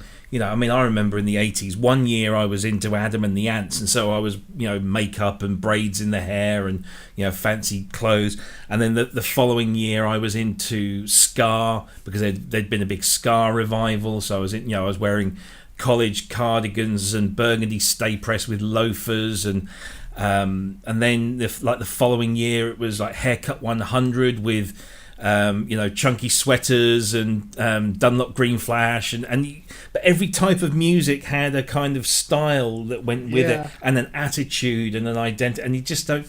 It's not there anymore. I mean, it seems like everything, the culture and music is just a remix of everything that has come before it these days, and so where we wouldn't cross those lines, like I wouldn't have the goth makeup on because I was not a goth person, but I had long hair and I was into hard rock. But like these days, you might see somebody that has like, funny colored punk hair, but then they're wearing a metal T-shirt and like this punk rock skinny jeans, and it's like, that sounds like Vivian off the Young Ones. And they don't, and you talk to them like, well, what are you into? And they're like, oh, this and that. Like, you don't really have a thing though. Like, what's your thing? But you could then back then you could say, oh well, she's definitely goth, and she's definitely I bet she listens to Sisters of Mercy and The Cure and all that stuff. And you could look at somebody else and say, oh, yeah, he's definitely into his new wave British metal, because he's wearing tight jeans and a leather bomber jacket and looks like he hasn't washed his hair for 5 months. And it was you could really, everybody identified. It was just such a broad thing, and you just don't get that anymore. But anyway, that book is by a guy called David Elliott. It's available now to pre-order. You can buy it on Amazon. You can buy it from Waterstones, and you can buy it direct from David himself. It's £20, which I don't think is very much at all, and he does international shipping. davidelliott.org is the address if you are interested in that, and I have sent the link. Sorry. Oh, sorry. Go ahead. No. Go ahead. Asya said I was into Guns N' Roses first, then Nirvana. Like, I just remember, it's funny to look back at some of these eras, and if you ever go back and watch some of the old music videos from these eras, you're like, damn, this was some cool stuff. I can't believe this was popular at the time. Some Guns N' Roses or something. You're like, I'm trying to imagine that stuff being radically popular today with the kind of pop music that we have out. Not to say that the pop music today is bad or anything. It's just I don't think that some of these bands would have done so well now. But when you look back and like, I remember times where some of these groups were like just the biggest thing ever, and you look at them now like, man, I can't even imagine that. That was just a different time. Yeah, absolutely. It really was. I'm getting all nostalgic and wistful now. I try and tell my kids, So I'm hoping that by buying this book, they might read this and see that Daddy was actually, right and lived through the best era of music ever. So that rounds off that kind of little rush through a bunch of things. And the reason I wanted to get those out of the way is I wanted to dedicate the last sort of 20 minutes or so of the show to our poll. So we are going to try and run a poll on the Facebook group every Monday. We're going to pick a subject and put a bunch of options, and you answer them, and then we shall discuss the results on the show and see if we can extrapolate some kind of information that's interesting about it. So I kicked things off this week with this question: has the COVID-19 situation, along with the various lockdowns we've all experienced, affected the rate at which you have been buying gear or music technology? And the three answers that I put on there were: I've been spending less, I've been spending about the same, and I've been spending more.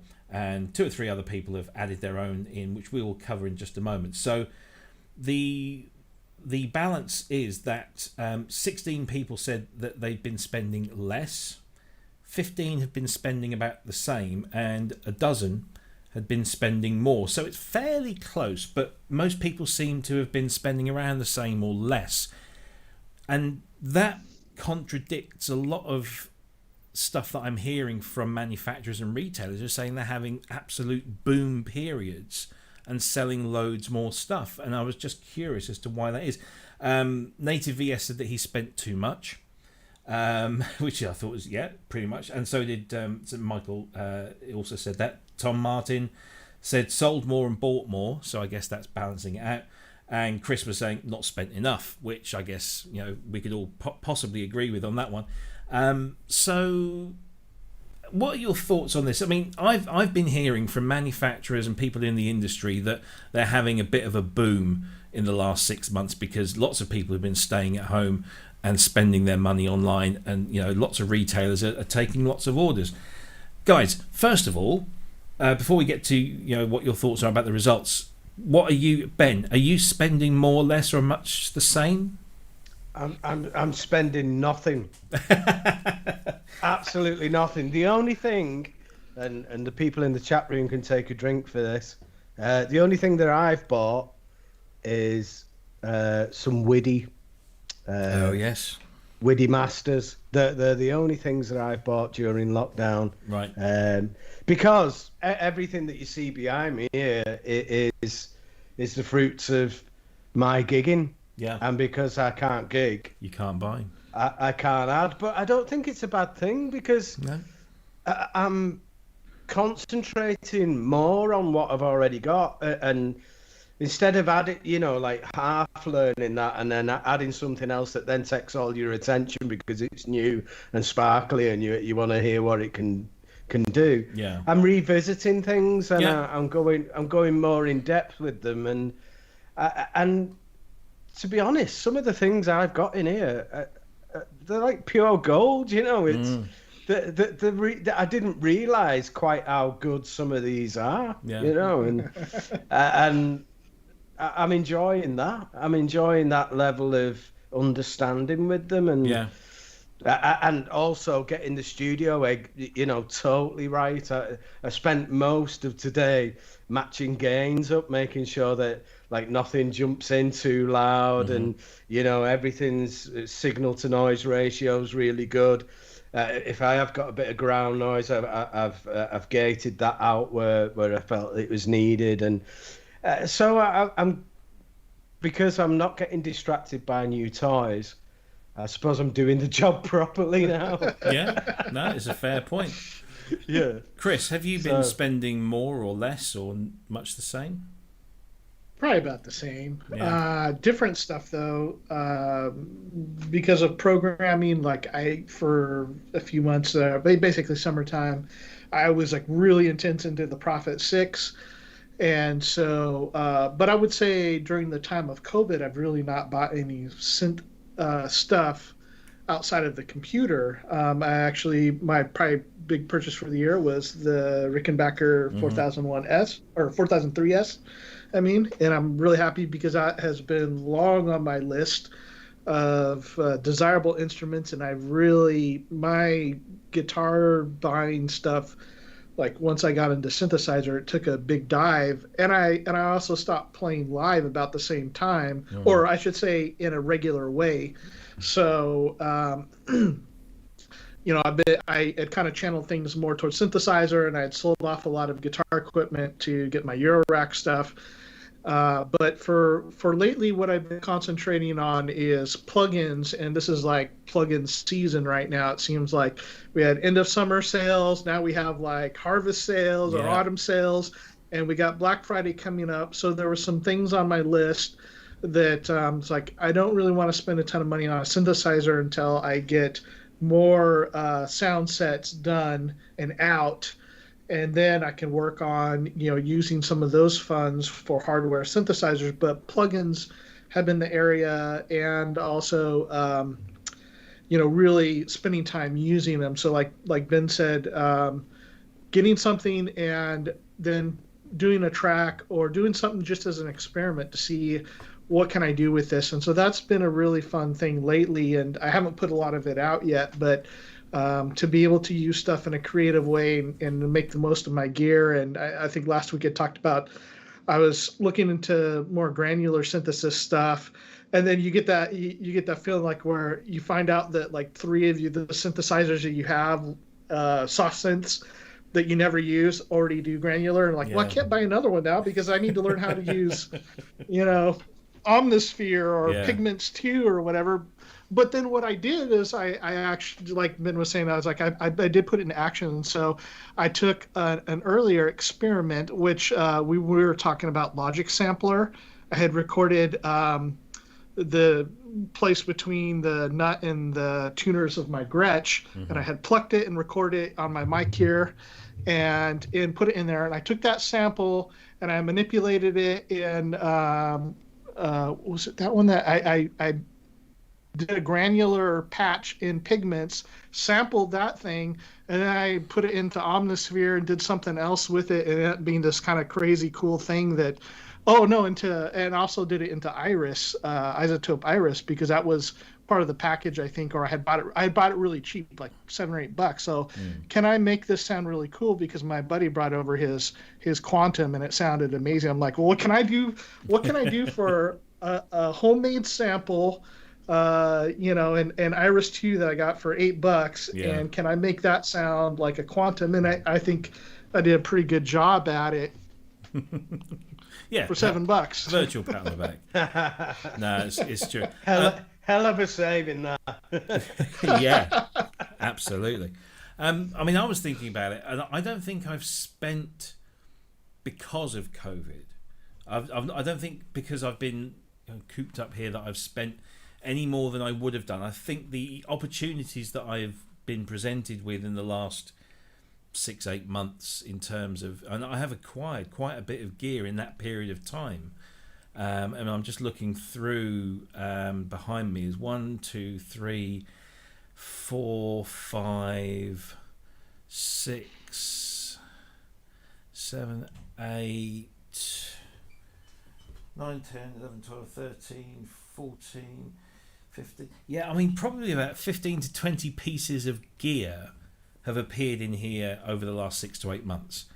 But I don't. Yeah, you definitely have gone up in your spending. Yeah. But I don't think that has anything to do with the fact that it's because I'm locked in that I'm buying this stuff. Because, I mean, there's at least 1, 2, 3, 4, 5 of those bits of gear I had to meet people in public car parks or motorway services to collect. One was sent to me in a wooden crate. Others I've had to pick up at socially distanced things. I've got 2 more bits of gear that I'm thinking about getting that are up near Ben that I don't think I can get now because of the local lockdowns increasing in that area. So I don't think I'll be able to drive in and get that stuff. But I don't think it's because of COVID. I just think whether COVID had happened or not, I would have got this stuff anyway. So I was just and at least several of them have been unique opportunities to get things on the long list of we'll get this someday, but they came at a good price and a unique opportunity. Exactly. So I mean, what I was trying to figure out with this poll was, has the fact that our situation with COVID, which has been enforced upon us by our various administrations around the world, has that now made people think, oh, twiddling my thumbs, what do I do? Oh, I'll go and buy a new synth or I'll buy a new plugin. And it's been, that's the main driving factor has been that. But according to this poll, no, people have been spending less because of it, which really contradicts what I've been hearing from the retailers and from manufacturers that say we can't get this stuff out of the door quick enough. Although the manufacturers are saying they've had struggles with production because of it, because obviously 90%, if not more, is made in the Far East. But retailers, certainly 2 or 3 retailers that I've spoken to or heard reported to me via reliable authorities, is that they are having a bumper time. They're absolutely selling loads and loads of gear, more than they normally would, and that could only be down to the COVID-19 situation, which I just thought was interesting. I mean, if we look at, sorry, go ahead. Yeah, I was thinking that probably for people who rely on music as their income, that those people that are buying gear are probably taking a really big hit and are not doing so well. But for the majority of musicians, which are hobbyists or maybe weekend warriors type, even though they're not gigging, that's probably the ones that are driving the industry. Because if you're not able to go out and play and you have so much time, and if you're not devoting it to practicing with your band, then you're probably looking at more gear. And it seems like I've heard that the guitar market is booming right now, and I didn't. My buddy was telling me that, and I wasn't expecting. I was like, well, maybe for the hobbyists, like, well, now's a good time to buy, and I'm not sure, but it seems like maybe the people that got studios or pro musicians are probably having a hard time, but they've probably got all the gear that they need anyway. So I mean, I don't know about you two, but have you noticed any effect on the second-hand market, like the eBay and Reverb? Have prices dropped any? Do you think, or are people putting stuff up? I should imagine there's a lot of musicians out there getting rid of stuff because they haven't got that extra income or income if they're just purely professional. But I'd also think that like the likes of myself, I haven't got that disposable income at the minute, so a big chunk of the market's kind of fell away. Really, it's possibly affected our area more than any other in that respect. I'd imagine. Yeah, it's true. I mean, I guess if like yourself, you're a classic case because you were playing and gigging a lot, and that clearly funds what you do musically. Now you're not doing that. It's virtually impossible.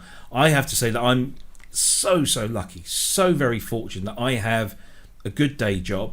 It's not necessarily in the music. My main source of income is not in the music industry, and so anything that I do, and a lot of what I do is online or is not gigging. So it's like recording podcasts, interviews and historical research and stuff like that.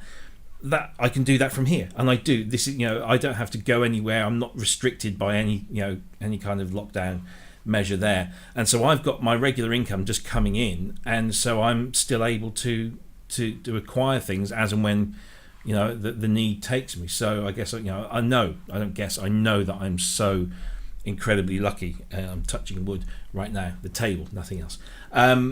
So it's I guess it's all kind of swings and roundabouts really, but it's interesting to see that maybe, I mean, we spoke ages ago when Dawson's, the UK music retailer, said it was shutting down. That was before this all happened, or was it? If it wasn't before, it was around the time it all started, so we couldn't. If it wasn't before, it was the start. Yeah, definitely. They were shutting down because of a general malaise in the kind of the bricks and mortar retail market, certainly here in the UK. Now, you look at all the other. We've not heard of any major music retailer struggling. GAC, Thomann, Bax. All these other. They're all doing great business. Apparently, nobody's going to the wall. And yet, certainly here in the UK, every week there's reports of high street retailers shutting, either completely or they're cutting their stores down by half, and the whole retail industry is really suffering, and the service industry is suffering. But the music industry retail market, which has long been saying help, we're not, the big Thomanns of the world are killing us. They're all now doing really, really well, because even though Thomann are as big as they are, they can't keep up with demand, it would seem, because I'm looking through their lists of stuff, and they've got shipping delays, and so everyone's kind of benefiting. It seems to be bucking a trend, and that really is just me looking at surface level figures and data. I'm not investigating it deeply. I've got no I have no paperwork to back it up. So yeah, I just thought that was interesting. Have you guys been seeing what's been going on in the chat room? Have people been expressing any particular opinions? Yeah, Aaron said that it's definitely taking longer to sell gear on Reverb. He had a pretty active store, so that's what I'd imagine. I'd imagine that I'm surprised that unless people are just they've had savings and they're like, oh well, now's the time I can get that because I've not got to go gigging every weekend. I can dedicate the time to learning it, and getting the most out of it. I don't know, but yeah, I find it weird that there's a bit of a boom on when the actual finance backbone of the whole thing has collapsed. Yeah. And the other community besides those that make a living from as musicians would be those that make a living from the industries that are being shut down right now. So if you're a server who is a weekend warrior gigger, you're screwed on both fronts because you're not able to gig, and then your restaurant job has been severely impacted.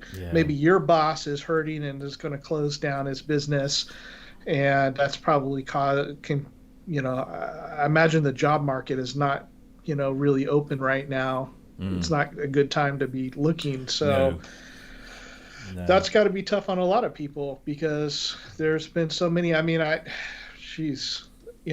been out to eat at a restaurant once in the last 6 months. Yeah, same here. Yeah. And it wasn't a pleasant experience, and I feel bad for all the people that they're in those kind of industries because what do you do? Yeah. I mean, a lot of other places are open and are doing just fine. I mean, our grocery stores, or we have a place called Target that's like a general store. I don't know what you would call it, but you buy your clothes there and your groceries and whatever else. Those places are going to do fine, but I'm kind of worried about these smaller businesses because they just don't have the ability to weather something like this, especially when government is not allowing them to be open. And that's not a political statement against government because we have to weigh these things, but it's just, I'm just saying it's a hard time right now. Yeah, absolutely. And I think it also has highlighted those that have invested in an internet or in an online infrastructure for selling, and those that haven't. And I think we're seeing certain either businesses or industries as a whole that have avoided online. They're either now having to learn really quickly, and those that are successful at learning quickly are probably surviving. But there's going to be others out there that haven't and have kind of avoided online for whatever reason it might be. But certainly if your business is able to trade both online and physical, then I wouldn't say it's easy, because I'm sure there's lots of people who'll turn around and say, no, Rob, look, I've been trading online and my business has died away completely because of what you sell isn't in demand anymore because there's no demand because of COVID. But those industries that and music, music technology retail is one that has thoroughly embraced the online paradigm, and so I think it seems to be doing reasonably well. And whether it's small stores doing very unique things or big online retailers, they're all doing very, very good business, it would seem, at the moment. So yeah, it's a strange one. It's an interesting one. Hopefully it'll all be over soon, but we know it probably won't be. But yeah, we've got the Chancellor telling us in the UK, Chris. I don't know what's going on over there, but he's saying like retrain. If you're part of the arts industry, you should retrain. So that's not looking hopeful for an early fix on this.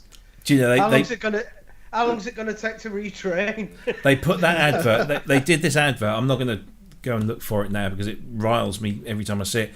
They put this advertisement out, which was a stock photo of a ballerina that actually I think she was an American ballerina at some school or something, and it says whatever Fatima is, she can retrain to work in cyber. Like the word cyber has now become this verb to do with online stuff. And hang on a minute, no, this girl's probably given up her entire life since the age of 3 to train to be a ballerina. And the arts are not this kind of disposable thing that, okay, well, you can't be ballerinas anymore, so go and work in IT.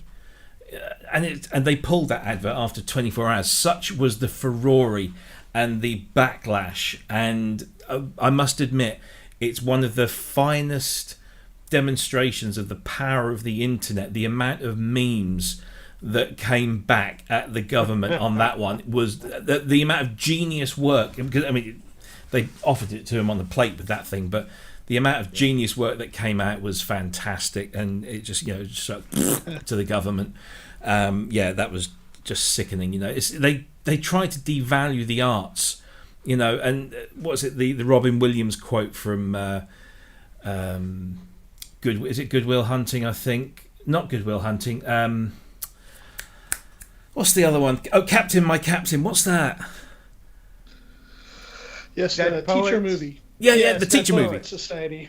That's it, Dead Poet Society. And he says, accountants, lawyers, bankers, these are all good things, good ways of making a living. But music, dancing, this is why we live. And I paraphrase that probably very badly, but it's true. If you took away music and dancing and all this kind of stuff, all of the arts, the creative arts, you took it away, these people would just not make this stuff. I mean, the classic example is this morning, all over the news here in the UK, because you have a show in the US called Dancing with the Stars, and it's a spin-off of the show we have here called Strictly Come Dancing, which is it's a ballroom dancing thing with celebrities. And every year it comes on at this time of the year, and it climaxes at just before Christmas with the big final and everything. And it started its this year's season on TV in the UK, obviously with lots of social distancing, and they're all living in bubbles together so they don't mix with anyone. And all over the news this morning, Strictly Come Dancing is the thing that 2020 needed. Everyone's gushing about ballroom dancing and how it's taking everyone's mind off this horrible thing. There it is. In a nutshell. You might not like ballroom dancing, you might not like celebrity reality TV shows, but it's dancing and it's music, and it's bringing huge amounts of relief to lots of people around the country who are obviously very anxious about what's going on. There it is in a nutshell. That makes me think of there's some good points in there, and we have often talked about the economic consequences for musicians and in our music, and how do we Ben's band isn't playing, and all these other bands are not being able to get out and gig. But as far as to take it in a different direction that we really haven't talked about, what about musical fulfillment? And perhaps we can get the chat room in on this also, since gigging and the live music scene has crashed this year, and whatever the future lies, where are you finding your musical fulfillment these days? I'll start just real briefly from myself. I had spent many years with live music, arranging, playing guitar. Surprisingly, people paid me to sing as well, and I still don't know about that one, but I think what I had always wanted to get to was doing recording, or spending more time, because I did do recording, but to spend more time recording and working on my own music. My music career paid the bills, but I didn't get to have a lot of self-satisfaction in it, other than I developed a lot of great skills that are paying off now. But for the people that are going through this now, so my point is I've been finding a lot more satisfaction in being able to have time to record, and I love making patches, and that's something that you don't do in front of a crowd. You just sit at home and do it. But for you guys, and particularly for Ben, who's had a shift. I mean, with my state and Robbie, we've been doing our stuff here at home most of the time. Ben, you were split between home studio stuff and gigging, whereas that's my past now, or at least for the most part. What do you guys think? I mean, how are you finding your fulfillment in music, that artistic fulfillment that that Robbie was speaking of, and you guys in the chat room also? How are you finding it? Are you spending time recording and putting your music out on YouTube? Maybe you haven't done that before, or what venues are you finding for that satisfaction? That's a good question. Robbie, you start us off because you usually allow Ben and I to go first. So,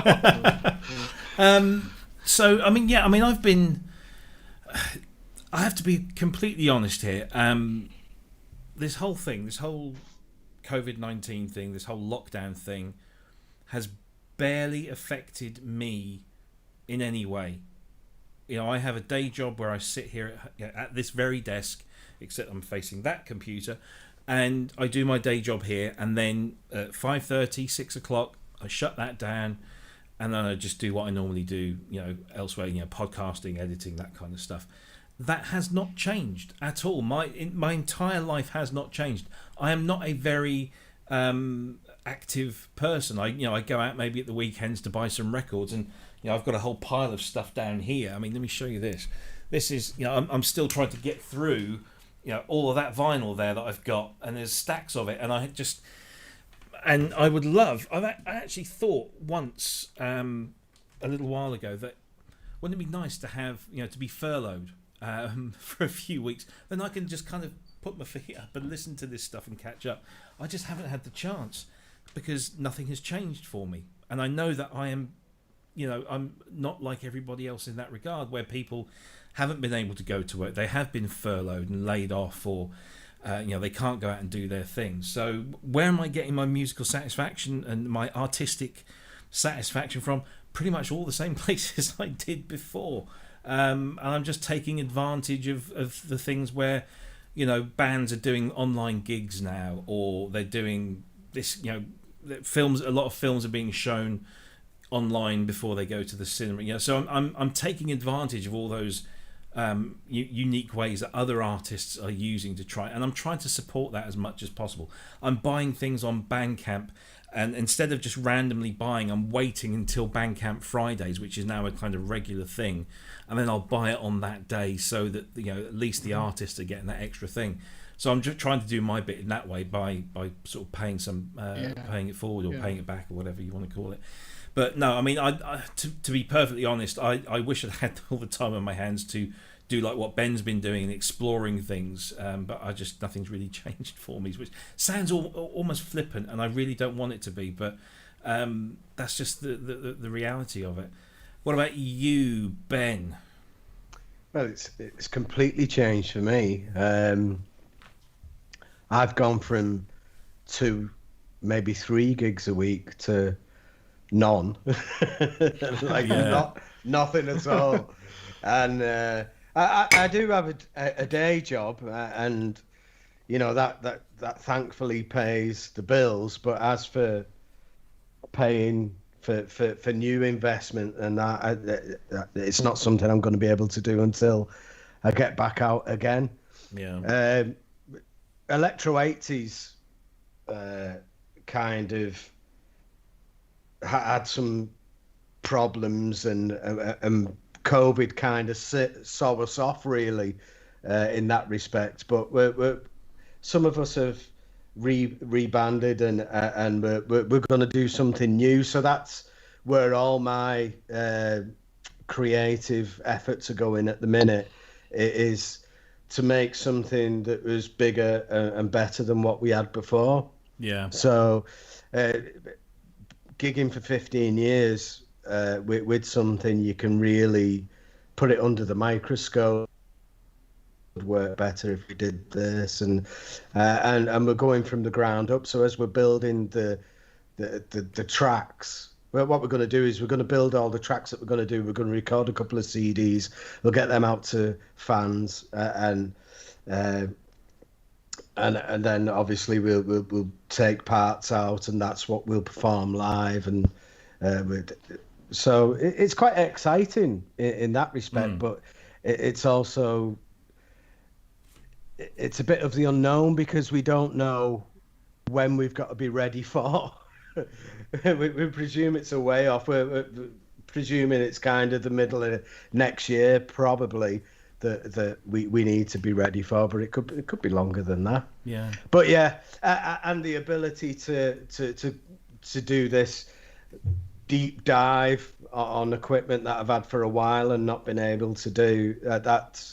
That's amazing, because it's just, it's bringing so much out. Like that Yamaha EX5, that is such a good machine. It's incredible, and I fell in love with the V synths all over again. It's funny. Digital is where my head's at the minute. It's like, it's the new analog. If you do it right, you've got the best of everything there. Yeah. So yeah, it's all building for the future for me, and hoping that won't be the too far distant future. Yeah. Hopefully that'll be March, April, something like that. I'm kind of looking at it and thinking I'm not even going to set a date as to when I think things are going to get back to normal, because we just don't know. We thought 6 months ago it'd all be over before Christmas, and it's not going to be. It really isn't. Just looking through the chat room, people like Sasquatch are saying, listening to old albums on vinyl. Native Yes says jazz appears to be my fulfillment this year. Imperfect, 90% of my musical fulfillment happens in my own studio, which is fairly true for a lot of people, I guess. Asio Head says, I'm really missing live music and festivals. Yeah, I think we've all missed that this year. I mean, I was doing 6-7 gigs a year on average, not doing any. I think did one at the beginning of the year before it all kind of kicked off, and then that was it. Missing jam sessions. Online gigs are fun for a while but get pretty boring quickly when you realise you're just still sitting at home again getting drunk. And Facebook has banned a lot of live performances as well, or has put tough conditions on things. So there's lots of things. And one of the things that one of the things I miss is that I like Aaron. I'm feeling a lot of fulfillment in doing what I'm doing at home, and I made the changes before COVID happened, so I'd already shifted my focus, and was just what I'm missing now are some of the gigs that I was doing, particularly with the Beatles cover band that was just purely for fun, and I miss that. But one of the aspects, like I can live without concerts. It's not a big deal. YouTube's fine. Staying at home and drinking, to me, is far better than going out and having to deal with other people. So, but playing gigs, that's where the fun was for me. And I miss one thing that I realized I hadn't been doing in the last couple of weeks. I had been working on one of my amplifiers. And I just realized that I've been doing in the box with guitar stuff, and thankfully we have these tools like Amplitude that sound good, and I've been able to get some good results. But I had fixed something in my Mesa Boogie, and I played it loud the other day, and I was like, oh my goodness, like I had forgot what it feels like when you really feel the music, when you've got something loud happening and it's just pushing through your body as you're playing it. And you can feel, I better be careful about how I say this, but you can feel your instrument vibrating. Yes. But, like your guitar, like resonating and that kind of feeling of everything that's happening. I do miss that aspect of it. And, like Native Yes was saying, like jam sessions, but I miss that too, Yeah.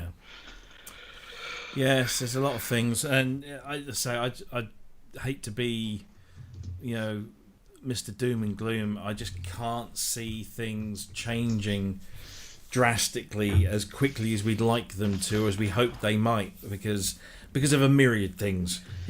Whether it's government administrations screwing up, test and tracing, or whether it's presidents, spreading their viruses around, or whatever it might be.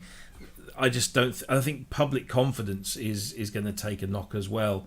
Even though we see, it's like here in the UK, they've begun to sort of strengthen localized lockdowns depending on where the virus seems to be spreading the most at the moment. And what's happening is that the night before that lockdown comes in, everybody goes out gets hammered, and then at 10 o'clock they're thrown out onto the streets, and then they're partying in the streets, and they're all mingling. Nobody's wearing masks, and the police can't, do anything about it.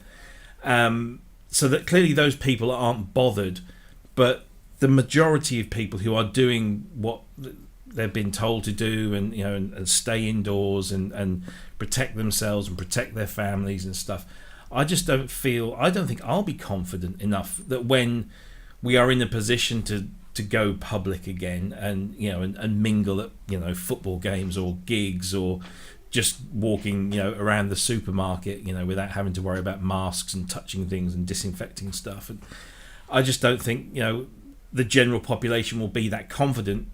It won't just happen. I don't think there'll be an announcement on one morning when the government say, hey everyone, you can all go back out. You can all, football games are back on, and you can go to gigs, and you can stay out in the pubs until closing time. That's not going to happen. It's going to be a gradual thing, and there's going to be spikes again, and there's going to be lockdowns again. It's just going to kind of trundle on, and it will just be a slow thing, and it will take years, I think, before we're anywhere near where we were at the end of 2019, which is a really depressing thought. Yeah, but one of the things I think the hopeful notes, Andrew brought up World War I and World War II, and we've been through worse. We've been through a lot worse, and especially if you consider how long humanity stretches back. We've been through some really rough periods, and I think this is not going to end up being. I'm hoping that it'll be some positive changes, like let's go to cashless society, because I'm tired of handling people's dirty coins and cash. Like that should be one really good effect. Or let's have people work. A lot more people work from home. They're doing office work that don't need to be in the office, and so that we have less traffic and less pollution and less energy, money being spent on travel, and less hours a day that you're sitting in your car where you could be playing with your kids. So there could be some good things, or synthesizers, at least in my case. But life will go on, and in certain areas will pick up faster than others. And I was looking at some charts, of like the spread of COVID and where it's where it was increasing, where it was decreasing, and I think we will get back to normal, hopefully with some good parts that we've learned about this, that it's put into practice, some things that we should have been doing a long time ago in society. But I don't think I don't want to see us be hyper, lose some of our humanity and all of this either. No. And I think that's going to be difficult to lose. I mean, I can see where people's fears are coming from, but I mean, I agree that things like home working, things like getting rid of cash and stuff, not just from a hygiene perspective, from just a practicality perspective. I mean, somebody did say in the chat room, how are we going to buy our drugs if we don't have cash? Most drug dealers have electronic payment systems of some kind. So anyway, but I mean, it's it's going to take a long while for everything, and things will have changed. It's evolution. What happens when something throws a spanner in the works of anything that evolves, that it learns to adapt, and it changes things to avoid that happening again. It gets stronger, and it changes direction just a little bit, and branches off, and humanity will carry on down that path. And I don't think it's going to be soon, but I think it will happen. We'll get back to normal, and we'll all look back on this and laugh. Maybe not. Anyway, on that really depressing note, I just thought we'd ask that. I'll try and choose a less depressing topic, unless anybody else wants to pick one. That'd be fine. But what we'll do is we'll put a poll up. What's going to happen to your synths when you die? That's next week's topic. And that scares me to hell, because I know my wife will sell them for what I told her I paid for them, and it's shocking. But I mean, we'll come up with something. But it's going to be a regular thing. So and if you have suggestions, then do let us know. We're just going to put a poll out there on a Monday, and you guys can just answer. You can add your own comments and stuff, and then we'll bring that back into the show the following Sunday, and we'll have a nice lengthy discussion like we have today on that. But I think my mouth is now getting very dry, and I need to go that way to the bathroom. So I'm going to wind everything up here now. Cryss, mate, you've done fantastically well, given that you were feeling really poorly at the beginning of the show. So thanks ever so much for sticking through. Anything lined up for this week apart from feeling better? Just more of the same, and thank you guys. It's always, I was feeling bad, or I'm still feeling bad, but there's something about spending time with your friends and two of you guys and everybody in the chat room that kind of takes your mind off of things. So I'm always very appreciative of that. And for me, just more of the same, working on patches. I finished up a 13-minute song that I'm really excited about. So later in a week or so, I'll put that out on YouTube. But also check out all the good music that's out there. Aaron Imperfect, just on his Point Surrender channel, put out a really cool song that I liked. It was, I don't remember what it was. I put it on Facebook, and I don't remember what it was called. Oblivion, driving electronic music. Cool. And then the two guys that have posted on it, Bob Familiar and Steve Pierce, also have recent releases that are fantastic as well. So there's so many good music, and like what you had said, Robbie, about going to Bandcamp and buying music. Like, let's keep that up. Let's that's the way that we can support the arts and our friends that are making fantastic music. Couldn't agree more. Ben, the studio seems to be almost complete, so you can't really have anything to do anymore, surely. No, well, I can't add anything new, and I think everything's pretty much set up now. All I'm waiting for is those MIDI masters, so I've got I don't know if you can see, but I've got like another rack here. Oh yes, that's my drum production unit. That's my foray into modular though. Can you see the tip top thing? Oh yes. There's nothing in it. No. But it's ready. It's ready for some. Yeah. So as soon as they come, I can wire up the drum section, and I'm done then. Yeah. That's it. Yeah. Cool. Excellent stuff. Good. I'm trying to think what I've got. I've just had something before the show. Something I can't talk about it because during the show I got the NDA, so I'm officially I cannot say anything. But I got contacted about something which is going to be very interesting. See if that comes off. I need to set up some more podcasts because I've just sent another one out the door that will be out in November. So that's exciting because I'm looking forward to sharing that one because that was a whole ton of fun to do and a real honor to speak to the people that I spoke to. Hey, we need a bingo here. So what? Oh, yes. Where do you find your podcasts? At soundonsound.com/podcasts. I hope that's given some. I haven't mentioned two things today, and I'm not going to. So if you're waiting for me to say, and I'm not going to. Yeah. What's the name of your website? It's on the screen. There, look, I'm not going to say. Oh, right. Anyway, so that's what I'll be doing this week. So nothing too spectacular. Gentlemen, it's been a pleasure and an honour as always. Thanks ever so much for joining, and thanks to everybody that's participated in the chat room. It's been a really nice and active chat room this evening, wherever you might be. So do come back, same time, same place next week for more of the same from us. Do we have a guest next week? I can't remember now. I know that is in the works. Okay, cool. We'll send the email. Excellent. soon. Excellent. I know we've got 2 or 3 people kind of on the back burner, so we'll look forward to those. We'll make obvious announcements as and when we have confirmation. But until then, we do have confirmation for the first, right?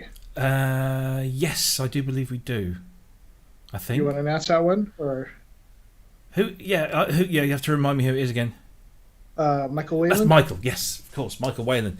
Yes, Michael's going to be joining us on, or whatever date, the first week of the month. Yeah, I think it was first in November, yeah. So that'll be an interesting one because he's now got a Prophet 5, the new one. So that'll be interesting to get his spin on that. We might even get a live performance. November 1st. Excellent. And Marshall Arnold's getting a Prophet 10, so we should get him on as well. We should get, absolutely. Buy his way onto the show with one of those. Yeah. Cool. Nice one.